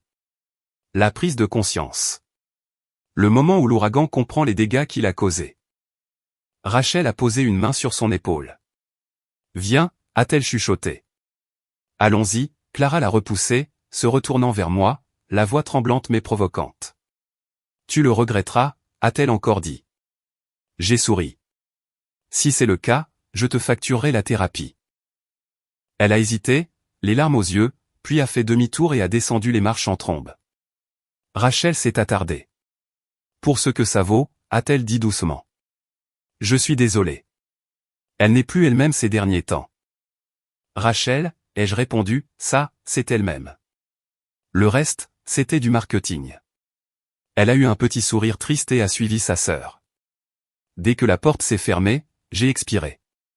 Je n'avais pas réalisé à quel point j'étais tendu jusqu'à ce que le silence revienne. Je me suis versé un verre et je l'ai levé vers la pièce vide. À la paix, ai-je marmonné. Le silence était addictif. Mais 5 minutes plus tard, je l'ai de nouveau entendu. Le faible bourdonnement d'un moteur de voiture à l'extérieur. J'ai regardé à travers les stores. La voiture de Clara était toujours garée. Celle de Rachel aussi. J'ai secoué la tête. Oh non, on ne fait pas de suite. J'ai appelé Raymond. Il a répondu à la première sonnerie. Dites-moi qu'elle n'est pas venue, a-t-il dit. Oh, si, ai-je répondu en sirotant mon whisky. Elle a même amené la sœur. C'était comme un épisode en direct des Real Housewives, édition regret. L'avez-vous enregistré, a-t-il demandé. Vous me connaissez. J'ai pointé du doigt la caméra de sécurité clignotant en rouge sur mon Porsche. Bon gars, a dit Raymond. Sauvegardez les images. Si elle recommence, nous déposerons une plainte pour harcèlement. Les juges adorent les schémas récurrents. Vous voulez dire que je peux enfin utiliser son propre drame comme preuve? Exactement, a-t-il dit. Laissez-la continuer à creuser. Après l'appel, j'ai regardé la voiture finalement s'éloigner. Toute la rue semblait plus légère. C'est incroyable la quantité d'énergie qu'une personne peut drainer d'un espace juste en y existant. J'ai nettoyé la sauce soja renversée lors de ma précédente interruption, j'ai rallumé la télé et j'ai essayé de reprendre mon documentaire là où je l'avais laissé. Mais mon esprit tournait à toute vitesse. Une partie de moi n'arrivait pas à croire à quel point elle était tombée bas. La femme qui me faisait autrefois la morale sur la maturité émotionnelle, maintenant en train de crier dans l'allée comme une star de feuilleton rejeté. Mais une autre partie de moi savait que c'est inévitable. Certaines personnes ne supportent pas de perdre le contrôle, surtout quand la personne qu'elles ont sous-estimée refuse de se briser. Je n'ai parlé de cette nuit à personne, sauf à Raymond. Mes amis en auraient fait un sketch comique. Nathan aurait dit quelque chose comme « Frère, tu aurais dû faire payer l'entrée ». Et il n'aurait pas eu tort. Mais au fond, je savais que quelque chose avait changé. Ce claquement de porte n'était pas seulement physique. Il était symbolique. Pendant des années, Clara avait utilisé l'émotion comme arme. Les larmes, la culpabilité, le charme. Elle les maniait toutes comme une professionnelle. Mais ce soir, rien de tout ça n'a fonctionné. Ce soir, elle a réalisé que j'étais à l'épreuve des balles. Le lendemain matin, mon téléphone a vibré. Rachel, à nouveau. Elle est embarrassée. Elle n'a pas dormi. Je voulais juste que tu saches qu'elle ne se pointera plus. J'ai répondu. Bien. Dis-lui que ma porte a pris sa retraite des drames. Elle a répondu par un simple emoji pouce en l'air, le signe international pour « moi aussi je suis épuisé ». Ce week-end-là, Raymond a déposé un avis de non-contact, au cas où. Vous n'êtes pas obligé de le signifier tout de suite, a-t-il dit. Mais il est là si elle oublie comment fonctionnent les portes. L'homme avait toujours une réplique prête. Je l'ai remercié, j'ai raccroché et j'ai finalement décidé de faire quelque chose de normal. Tondre la pelouse. Ça a l'air de rien, mais après des mois de guerre juridique, de silence et de chants de mines émotionnelles, pousser cette tondeuse m'a fait l'effet d'une thérapie. Les voisins m'ont fait signe. Même Monsieur Henderson m'a fait un pouce en l'air, probablement fier que j'ai survécu à un autre épisode du soap opéra en direct de la maison d'à côté.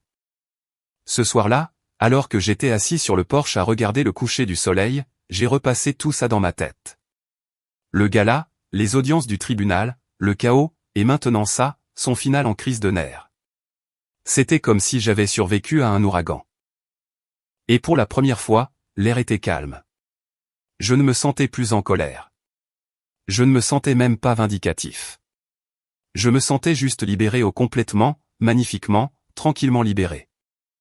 Une semaine plus tard, j'ai reçu un email de Raymond avec comme objet « La clôture est arrivée ».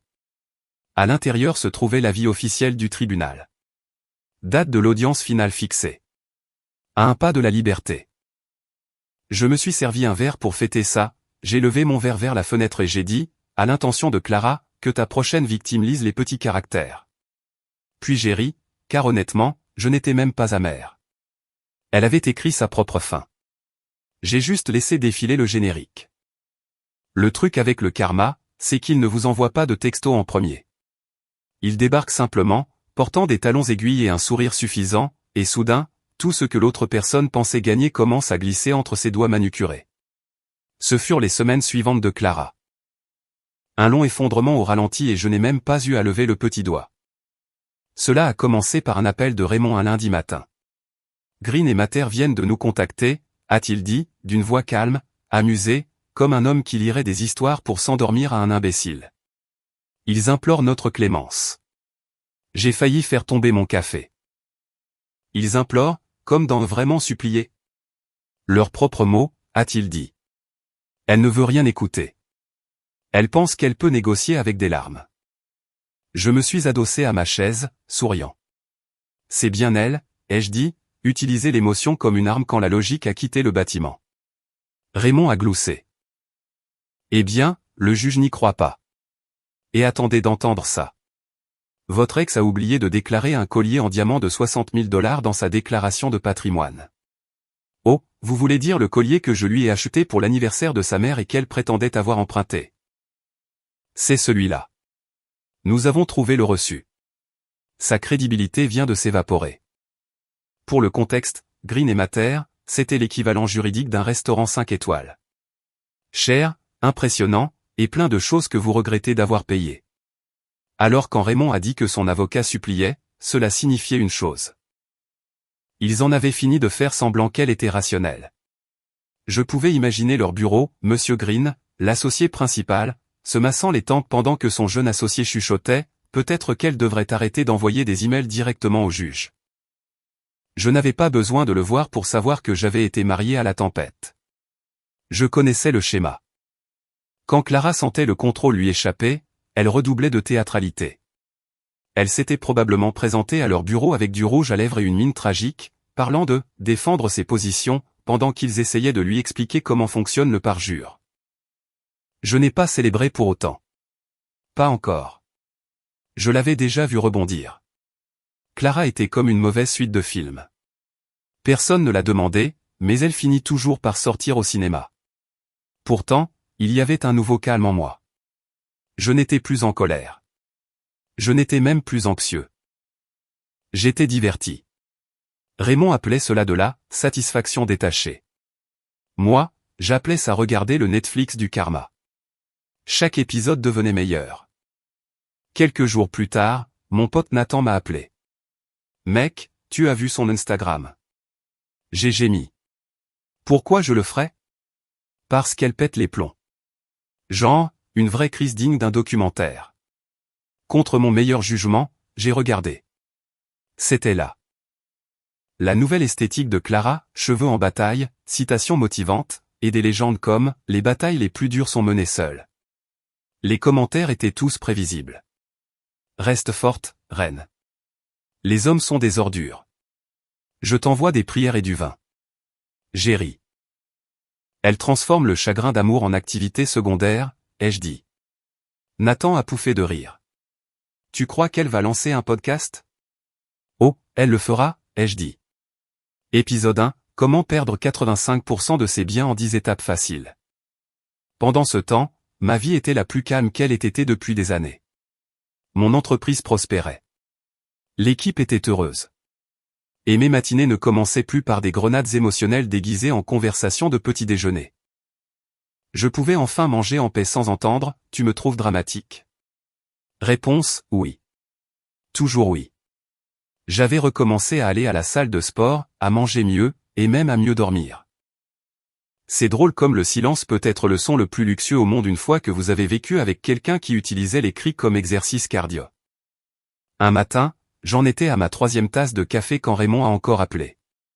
Nous avons du nouveau, a-t-il dit, la voix bourdonnante de ce ton particulier que prennent les avocats lorsqu'ils sentent la victoire. Le juge a examiné ses dossiers. Il n'est pas impressionné. Pas impressionné à quel point, ai-je demandé.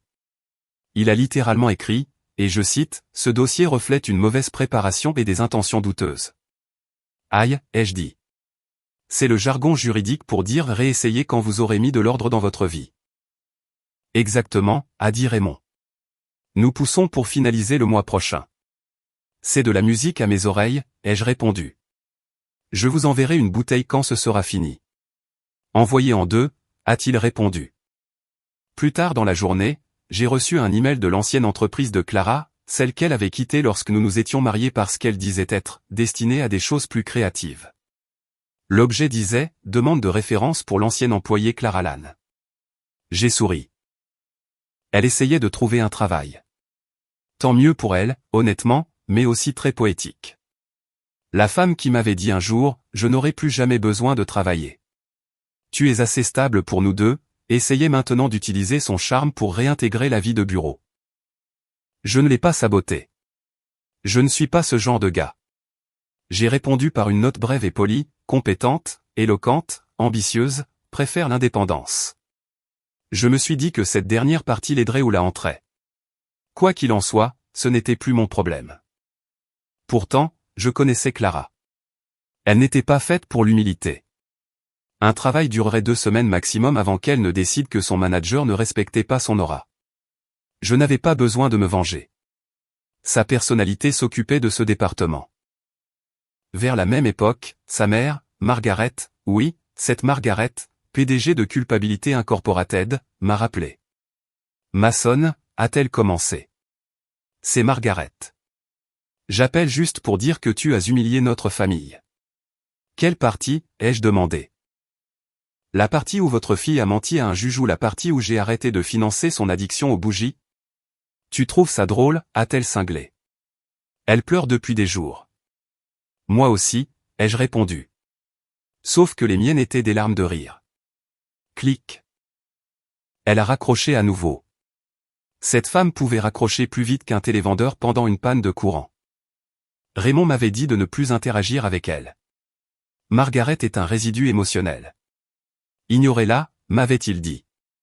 Alors je l'ai fait, et quelque chose de magique s'est produit. Les appels se sont arrêtés. Pour la première fois depuis des mois, mon téléphone n'était plus un bouton de panique. Il était calme, paisible. Puis, juste au moment où je pensais que nous avions atteint le sommet de la sérénité, le karma a décidé de servir le dessert. Raymond m'a transféré une chaîne de mai entre Green et Mater et Clara. Apparemment, elle les avait renvoyés au milieu de l'affaire, affirmant qu'ils manquaient d'inspiration et ne se battaient pas assez fort, ce qui est hilarant si l'on considère qu'ils avaient pratiquement écrit ses plaidoiries finales pour elle. La note jointe de Raymond disait, elle se représente elle-même maintenant. J'ai fixé l'écran.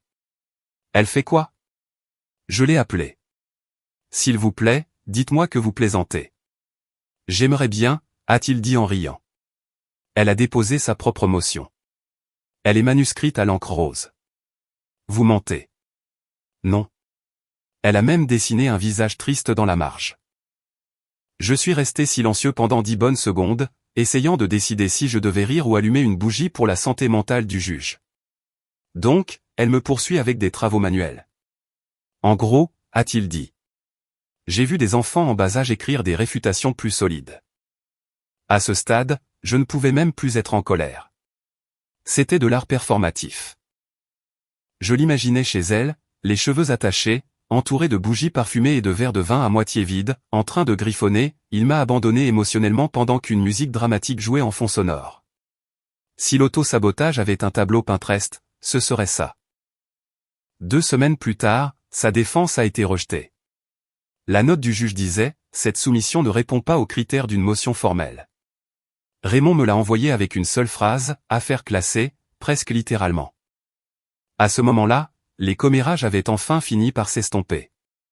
Les mêmes personnes qui avaient commenté, reste forte, reine, étaient devenues silencieuses. Tiffany, son ancienne amie, était maintenant fiancée à quelqu'un d'autre et probablement trop occupée à prendre des selfies de fiançailles pour maintenir son abonnement de fidélité au groupe de soutien de Clara. Même sa mère a arrêté d'appeler. C'est drôle comme les gens disparaissent quand votre chaos cesse d'être divertissant. Un vendredi, j'ai croisé Rachel, sa sœur, dans un café. Elle avait l'air fatiguée mais gentille. Elle déménage bientôt, a-t-elle dit en s'asseyant en face de moi. Dans un petit condo près de son travail. Tant mieux pour elle, ai-je répondu, en le pensant sincèrement. Peut-être qu'un peu d'air frais lui fera du bien. Rachel a soupiré. Elle a pris une leçon d'humilité, je crois. Pour de vrai cette fois. Humilité, ai-je dit.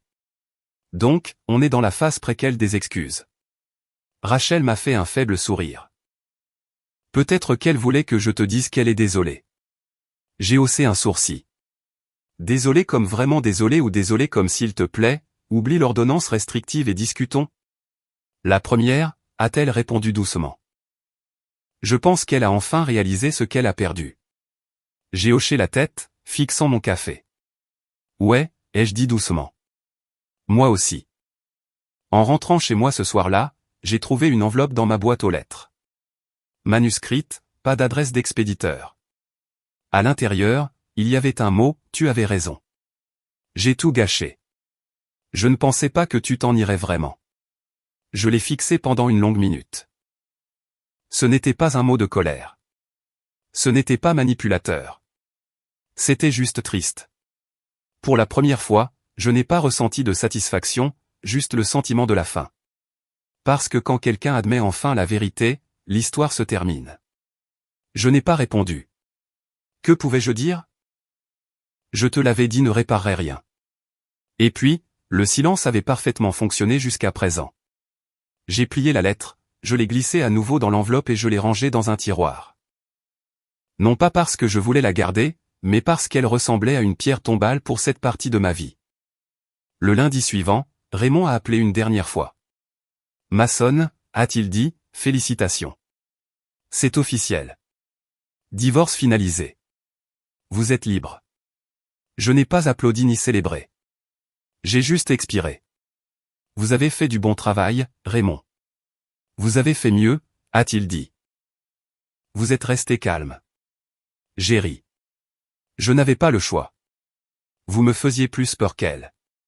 Il a gloussé. C'est comme ça que je garde mes clients en vie. Quand j'ai raccroché, je suis resté près de la fenêtre pendant un moment, à regarder la ville. Le soleil se couchait, peignant tout en doré. Cliché, peut-être, mais approprié. C'était terminé. Le cirque juridique, la guerre émotionnelle, le chaos, tout ça. Juste comme ça, le bruit avait disparu. J'ai mis de la musique, du vieux jazz, son genre détesté, et je me suis servi un verre. À la paix, ai-je dit, trinquant avec les fantômes invisibles de mon passé. Et juste avant de me coucher, j'ai vérifié mon téléphone une dernière fois. Pas d'appel, pas de mais, pas de drame. Juste une maison calme, une vie reconstruite et la légère odeur de la victoire mélangée à celle des plats à emporter. La liberté, il s'est avéré, n'était pas venue avec des confettis. Elle était venue avec le calme. Et bon sang, c'était magnifique. Le premier matin après que les papiers du divorce ont été officiellement tamponnés et scellés, je me suis réveillé avant mon alarme. Pas de cris, pas de téléphone vibrant avec une guerre émotionnelle, pas de soupir dramatique venant de la salle de bain sur la façon dont l'amour meurt lentement. Juste le son de ma machine à café accomplissant l'œuvre de Dieu. L'odeur m'a frappé en premier.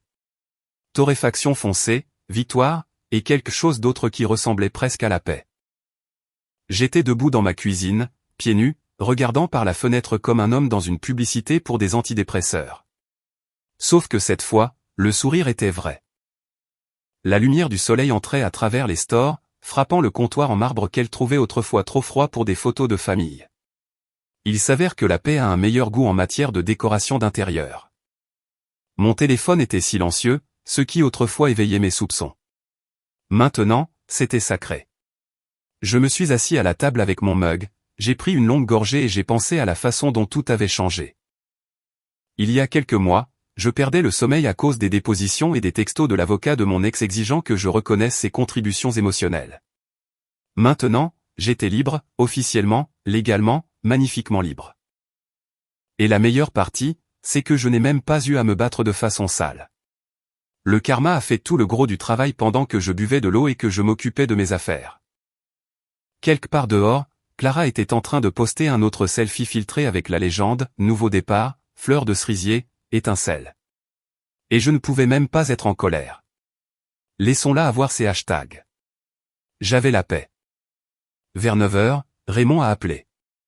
Cet homme ne disait même plus bonjour correctement. Il a juste commencé par « Qu'est-ce que ça fait de posséder 85% de tout et 100% de votre santé mentale ?» J'ai ri. C'est comme des soldes dont je ne savais pas que je les voulais jusqu'à ce que le paiement soit validé. Je vous l'avais dit, a-t-il dit. La loi gagne toujours quand la paperasse est intelligente et que l'avocat l'est encore plus. Ne vous flattez pas trop, Raymond, ai-je dit.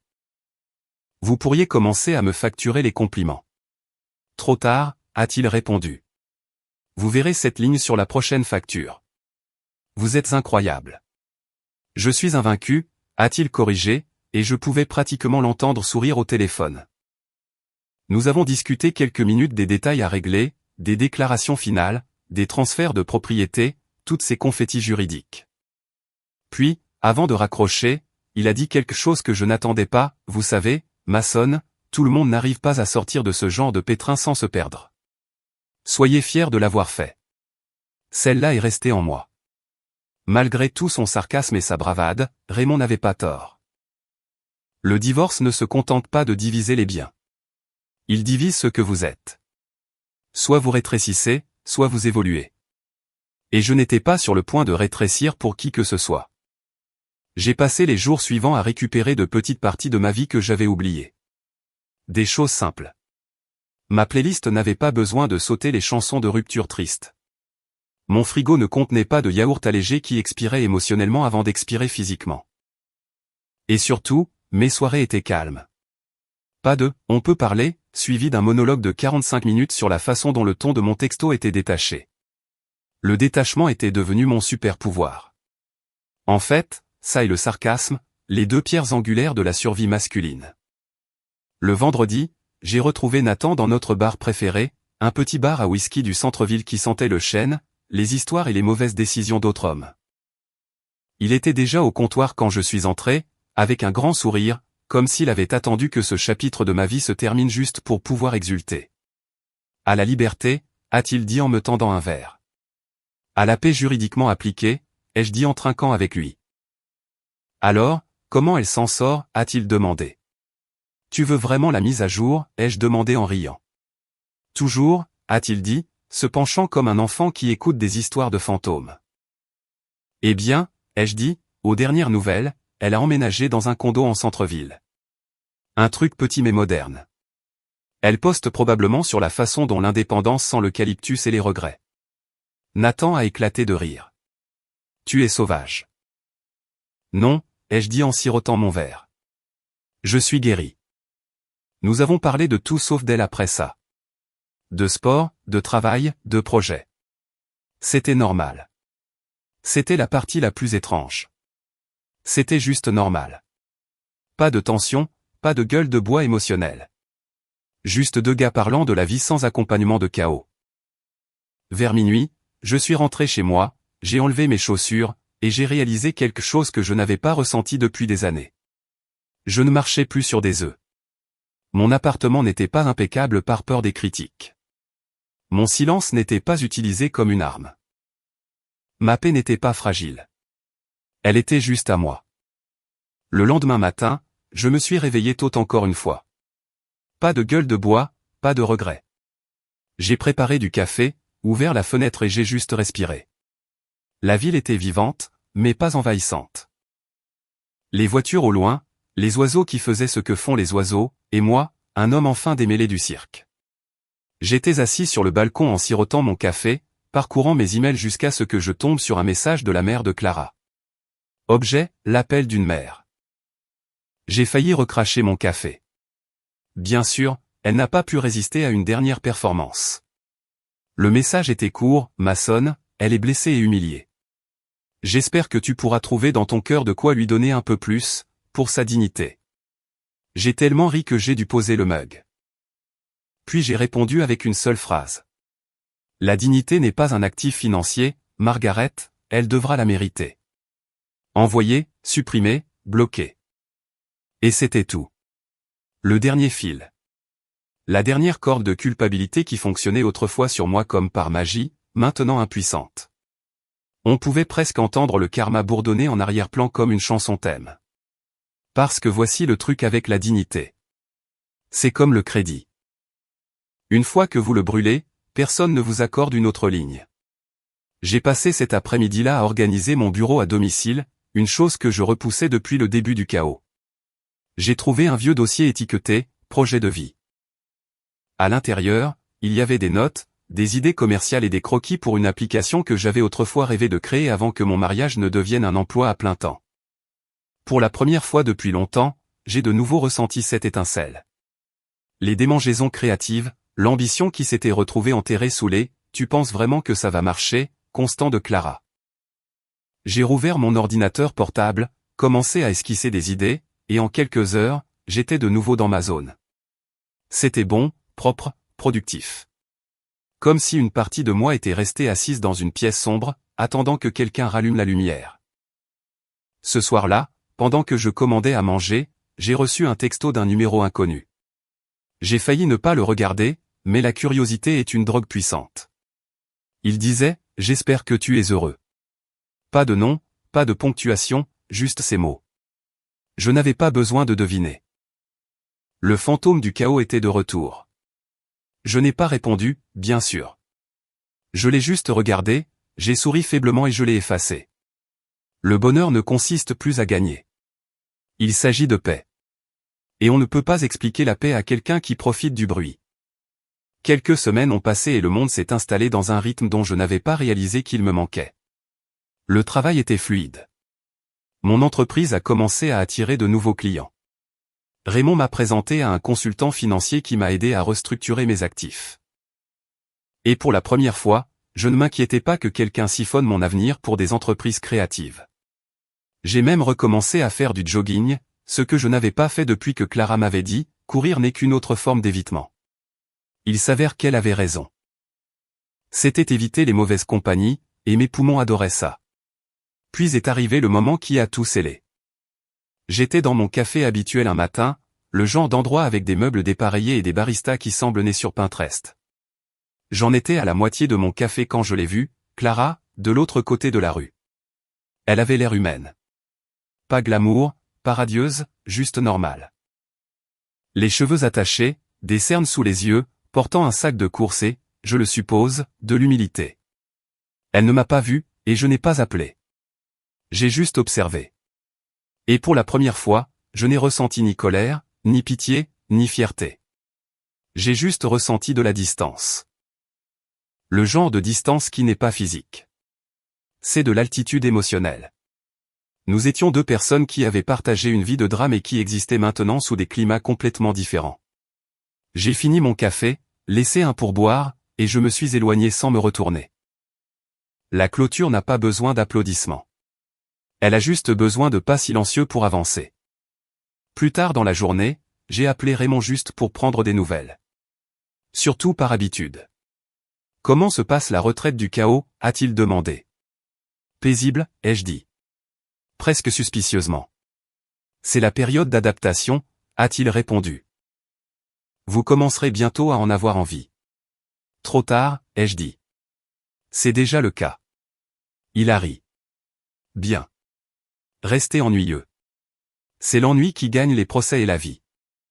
Le week-end suivant, Nathan m'a convaincu de me joindre à lui pour un petit road trip à quelques heures de la ville, randonnée, camping, toutes ces bêtises pour se retrouver soi-même. Mais vous savez quoi? Ça a marché. Assis près d'un feu de camp, sous les étoiles, j'ai réalisé que je n'étais plus en colère contre Clara. Je ne pensais même pas à elle la plupart du temps. Elle n'était qu'un chapitre que j'avais fini de lire et rangé définitivement. Les souvenirs ne faisaient plus mal. Ce n'était que des histoires. Et s'il y a une chose que j'ai apprise à travers tout ça, c'est que la vengeance est surestimée. La paix est plus silencieuse, mais elle dure plus longtemps. Quand je suis rentré chez moi dimanche soir, j'avais pris une décision. J'avais fini de vivre en réaction à elle. Fini de laisser le passé squatter mon esprit. Je voulais de nouvelles histoires, de nouvelles personnes, de nouveaux rires qui ne venaient pas avec un prix ou une clause juridique. Alors, j'ai recommencé à dire oui aux choses, à la vie, aux possibilités. Quand un collègue m'a invité à un dîner de charité, j'ai dit oui. Quand un ami m'a demandé si je voulais rejoindre son projet de start-up, j'ai dit oui. Quand Raymond m'a demandé si je voulais aider son neveu à concevoir un petit prototype d'application pour des contrats juridiques, j'ai dit oui. Parce que dire non m'avait gardé en sécurité. Mais dire oui était ce qui me faisait me sentir en vie à nouveau. Un mois après le divorce, j'ai réalisé que je n'avais pas regardé une seule fois ces réseaux sociaux. Non par discipline, mais parce que je m'en fichais sincèrement. C'est là que l'on sait que la guérison n'est pas une performance. Elle est réelle.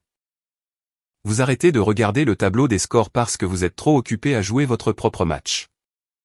J'ai commencé à mieux dormir, mieux manger, rire davantage. La liberté était devenue ma nouvelle normalité, et honnêtement, elle m'allait sacrément bien. Un matin, alors que je me versais du café en m'appuyant sur le balcon, le lever du soleil peignait tout en or à nouveau, tout comme ce premier matin de paix. J'ai pensé au chemin qu'il a fallu pour arriver jusqu'ici. Les rires dans la salle de bal, le silence dans la voiture, les guerres juridiques, les drames sur le pas de la porte, l'effondrement, et maintenant ça. Café, soleil, calme. Le karma n'était pas bruyant quand il est arrivé. Il a murmuré, « Tu es bien maintenant. » Et je l'ai cru. C'est drôle comme les fins ressemblent rarement à ce qu'on imagine. On s'imagine des feux d'artifice, un grand discours ou un moment cinématographique où l'on s'éloigne vers le coucher du soleil avec une confiance au ralenti. En réalité, la fin de mon mariage est arrivée avec une tasse de café, un texto non lu et le genre de silence sur lequel on peut construire une nouvelle vie. 6 mois s'étaient écoulés depuis que le cirque juridique avait plié bagages et quitté la ville, et je vivais enfin comme un homme qui ne tressaillait pas chaque fois que son téléphone vibrait.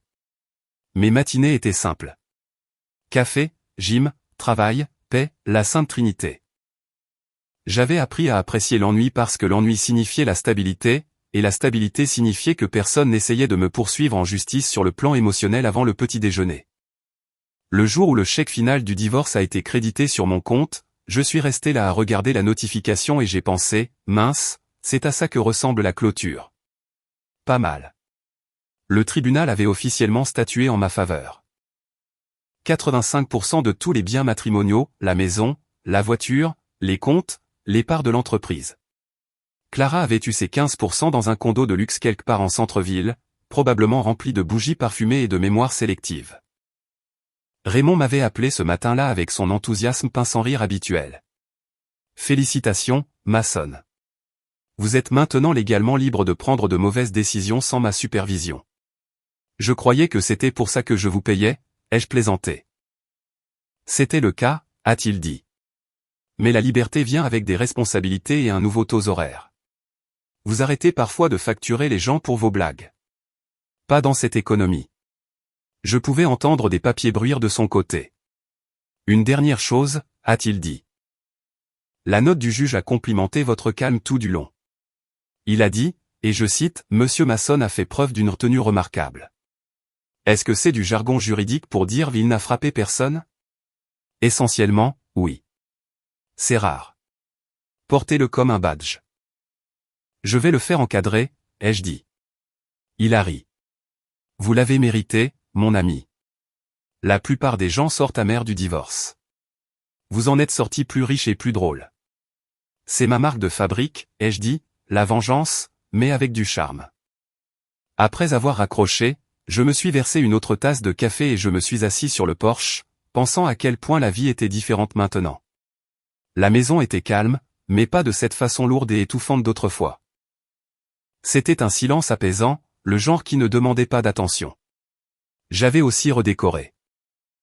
Je m'étais débarrassé des absurdités pastel, et je les avais remplacées par des lignes épurées, du bois sombre, et des meubles qui ne me donnaient pas l'impression de vivre dans le showroom d'une influenceuse. Chaque coin de la maison me ressemblait à nouveau. Simple, ancré, et légèrement sarcastique. L'ironie de tout cela me frappait encore parfois. La nuit où Clara pensait m'humilier devant ses amis a été la même nuit où elle a déclenché une réaction en chaîne qui l'a laissé faucher, célibataire, et vivant d'un règlement qui couvrait probablement à peine sa routine de soins de la peau. Le karma n'est pas arrivé en balançant des coups. Il est arrivé avec un porte-bloc et un timing parfait. Elle avait ri ce soir-là, vous vous souvenez? Enfin libérée de lui, avait-elle dit. Et j'avais simplement levé mon verre et répondu, en effet. Je n'avais pas réalisé à l'époque que, en effet, deviendrait le titre de sa chute. Ce seul mot a vieilli comme un bon document juridique. Maintenant, chaque fois que je repense à cette nuit, je ne peux pas m'empêcher de sourire. Ce n'est même plus de l'amertume. C'est de l'amusement. Parce qu'il y a quelque chose de profondément satisfaisant à savoir qu'on n'a pas eu besoin de détruire quelqu'un. On l'a juste regardé s'autodétruire. Je n'ai pas crié. Je ne me suis pas disputé. Je ne l'ai même pas insultée. Je l'ai juste regardée se ridiculiser toute seule comme dans un tutoriel YouTube. Les gens disent que la vengeance est un plat qui se mange froid, mais honnêtement, la paix a meilleur goût. Elle est plus douce. Elle se marie très bien avec le café. Quelques semaines après que tout a été finalisé, je l'ai croisée par accident. C'était dans un restaurant du centre-ville, un de ces endroits qui essaient trop d'avoir l'air décontracté tout en vous facturant $40 pour une salade. J'y étais pour un dîner d'affaires. Elle était 2 tables plus loin, assise avec ce que j'ai supposé être un rendez-vous. Je l'ai remarqué avant qu'elle ne me voie. Elle avait l'air bien. Pas mal, pas radieuse, juste bien. C'est ça le truc avec les gens qui vivent pour le drame. Quand les projecteurs s'éteignent, ils deviennent banals. Elle a fini par croiser mon regard. Son expression s'est figée pendant une demi-seconde, puis s'est adoucie en quelque chose entre la nostalgie et le regret. Je lui ai adressé un hochement de tête poli et je suis retourné à mon repas. Je n'ai pas fait de signe de la main, je n'ai pas souri, juste un signe de reconnaissance. Le pouvoir n'est pas bruyant. Parfois, c'est juste manger son steak pendant que le passé vous regarde de l'autre bout de la pièce en souhaitant avoir commandé la même chose que vous. En rentrant chez moi ce soir-là, je me suis surpris à rire. Non par cruauté, mais par pure incrédulité face au chemin parcouru. Je me suis souvenu de toutes ces nuits où elle hurlait que je ne me battais pas pour nous. Alors qu'en réalité, j'avais juste arrêté de me battre avec elle. Il y a une différence. Se battre pour quelque chose, c'est un travail d'équipe. Se battre avec quelqu'un, c'est la guerre. Elle n'a jamais vu la différence, et j'ai arrêté d'essayer de l'expliquer. On ne peut pas négocier la paix avec quelqu'un qui profite du chaos. Vers cette époque, j'ai recommencé à sortir. Pas intentionnellement, juste occasionnellement. Des amis n'arrêtaient pas de me présenter des gens, affirmant que je devais me remettre en selle. Je ne cherchais pas l'amour, mais je n'étais pas allergique à la compagnie non plus. C'est là que j'ai rencontré Élise. Elle était architecte. Intelligente, stable, drôle de cette façon pince sans rire et discrète qui vous prend par surprise. Nous nous sommes rencontrés lors d'un événement caritatif. Ironiquement, le même type de gala où mon dernier mariage avait implosé. La vie a vraiment le sens de l'humour. Elle portait une robe bleu marine, pas trop voyante, et a passé la majeure partie de la soirée à débattre avec le barman sur les proportions de bourbon. Elle m'a plu instantanément. Quand elle a demandé ce que je faisais dans la vie, je lui ai dit la vérité, je me remets de mauvais investissements romantiques. Elle a ri. Un vrai rire, pas le genre performatif que Clara faisait quand elle voulait attirer l'attention. J'apprécie l'honnêteté, a-t-elle dit. C'est rare. La stabilité émotionnelle aussi, ai-je répondu. C'est pour ça que je fais passer des entretiens pour en trouver. Nous nous sommes fréquentés depuis. Élise n'a pas posé de questions sur Clara, du moins pas beaucoup. Elle connaissait les bases. Divorce, drame, survie. C'était suffisant. Les commérages ne l'intéressaient pas. Elle s'intéressait à l'homme qui avait traversé tout ça. Nous avons construit quelque chose de simple. Des dîners lents, un respect mutuel, des concours occasionnels de sarcasme, pas de jeu, pas de liste de contrôle émotionnel. Elle a dit un jour, « J'aime le fait que tu n'aies pas besoin de prouver que tu es passé à autre chose. Tu le es, tout simplement. » Et elle avait raison. La guérison ne s'annonce pas. Elle se pointe juste un jour, vêtue de paix et sentant le bon café. Un soir, nous étions assis sur mon porche. Oui, ce même porche où j'avais trinqué à ma liberté des mois auparavant. Elle m'a demandé, « Est-ce que tu penses jamais à elle ?» Je n'ai pas menti. Parfois, ai-je dit. Pas d'une manière triste, cependant. Plus comme si je me souvenais d'un film que je pensais bon avant de voir la fin. Elle a ri si fort qu'elle a failli renverser son vin. C'est sombre. C'est exact, ai-je dit. La vérité, c'est que je ne déteste pas Clara. Haïr demande des efforts, et elle ne mérite plus ça de ma part. Ce que je ressens, c'est de la gratitude. Une gratitude tordue, certes, mais de la gratitude quand même, car sa trahison m'a réveillé. Elle m'a appris que la paix est un choix et que le silence peut être la forme de vengeance la plus assourdissante. Elle m'a appris que la bonne paperasse peut sauver votre santé mentale et que le bon avocat peut devenir votre animal totem. Mais surtout, elle m'a appris à ne plus jamais m'excuser d'avoir dépassé le stade du chaos. Il y a quelques semaines, Clara a envoyé un dernier email. Objet, clôture. Je l'ai ouvert en m'attendant à un drame, mais il était court, étonnamment court, je voulais juste dire que je suis désolé. Je pensais que gagner signifiait te prendre des choses, mais tu avais raison. Ça signifie lâcher prise. J'espère que tu es heureux. Je l'ai lu 2 fois. Pas de manipulation, pas de blâme, juste des mots. Peut-être qu'elle a finalement trouvé sa propre version de la paix, elle aussi. Je n'ai pas répondu, non pas parce que j'étais en colère, mais parce que certaines histoires se terminent mieux par le silence. Je l'ai archivé et je suis passé à autre chose. Maintenant, ma vie fonctionne sur de petits rituels. Café du matin, whisky le soir, randonnée le week-end avec Élise, voyage d'affaires qui ne ressemblent plus à des missions d'évasion. Parfois, quand je suis dans les embouteillages ou que je prépare le dîner, un souvenir surgit. Son rire résonnant à travers cette salle de bal. La façon dont tout le monde s'était tourné pour la regarder quand elle avait trinqué à sa liberté. Et au lieu de ressentir de la colère, je souris parce qu'elle avait raison, d'une manière tordue. Elle était enfin libre. Moi aussi. La différence, c'est que la mienne était accompagnée de paix et d'un soutien juridique. Le plus drôle, c'est que la nuit de ce gala, je me souviens avoir pensé que ses rires sonnaient comme une victoire. Maintenant, je réalise que c'était le son d'une chute qui commençait. L'univers a un sens du timing comique impeccable. La même femme qui se moquait de moi parce que j'étais trop logique a tout perdu parce qu'elle n'arrivait pas à penser clairement. Les mêmes personnes qui avaient applaudi son toast l'évitent maintenant comme si elle était un bon de réduction expiré pour de mauvais conseils. Pendant ce temps, je suis ici, assis sur mon porche à siroter du bourbon à côté d'une femme qui ne confond pas le drame avec la profondeur. Si ce n'est pas une justice poétique, je ne sais pas ce que c'est. Parfois, Élise me taquine. Tu aimes vraiment ta paix, n'est-ce pas, dit-elle. C'est mon passe-temps préféré, je réponds. Le chaos ne te manque jamais, demande-t-elle. Je secoue la tête. Non, mais je vérifie parfois la météo juste pour m'assurer qu'il pleut toujours de son côté de la rue. Quand les gens me demandent comment j'ai géré tout ça avec autant de calme, je leur dis la vérité. On ne peut pas crier plus fort qu'une tempête. On construit simplement une meilleure maison. Il se trouve que la mienne a un excellent Wi-Fi et un avocat solide en composition rapide.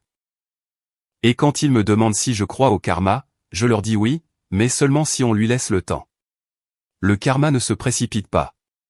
Il porte des talons et arrive en retard, mais quand il arrive, l'attente en valait la peine. De temps en temps, je fais défiler mes vieilles photos, les voyages, les fêtes, les moments où je pensais autrefois trouver le bonheur. Elles ne font plus mal. Elles me rappellent juste le chemin parcouru. L'homme sur ces photos essayait de maintenir ensemble une histoire qui était déjà terminée. L'homme d'aujourd'hui, il ne maintient plus rien. Il vit, tout simplement. La dernière fois que j'ai pensé à Clara, vraiment pensé à elle, c'était la semaine dernière.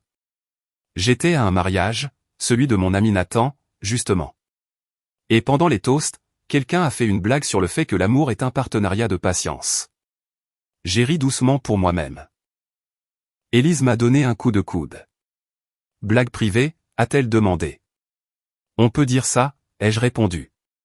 Quand l'orchestre a commencé à jouer, je l'ai rejointe sur la piste de danse. La dernière fois que j'avais dansé comme ça, c'était avec Clara à ce maudit gala. À l'époque, les rires étaient faux et les sourires étaient des armes. Maintenant, c'était facile, réel, léger. Nous avons tellement ri que le couple d'à côté nous a demandé si nous étions de jeunes mariés. Élise a souri et a dit, pas encore. J'ai souri et pensé, ouais, mais cette fois je choisirai mieux. À la fin de la soirée, alors que nous marchions vers la voiture, elle m'a regardé et a dit, tu as vraiment fait beaucoup de chemin, hein. Ouais, ai-je dit en regardant les étoiles, et je l'ai fait en silence. Elle a ri. Toi et tes répliques dramatiques. Et, ai-je dit en lui ouvrant la porte, elle marchit. Quand je suis rentré plus tard, je me suis versé un dernier verre, je suis sorti sur le balcon et j'ai regardé les lumières de la ville. Quelque part là-bas, Clara faisait peut-être la même chose. Un autre balcon, la même lune, une paix différente. Peut-être qu'elle était heureuse. Peut-être pas. Quoi qu'il en soit, ce n'était plus mon histoire. La mienne était ici, dans cet instant, dans cette victoire silencieuse. J'ai levé mon verre vers la nuit et j'ai murmuré le même mot par lequel tout a commencé. En effet.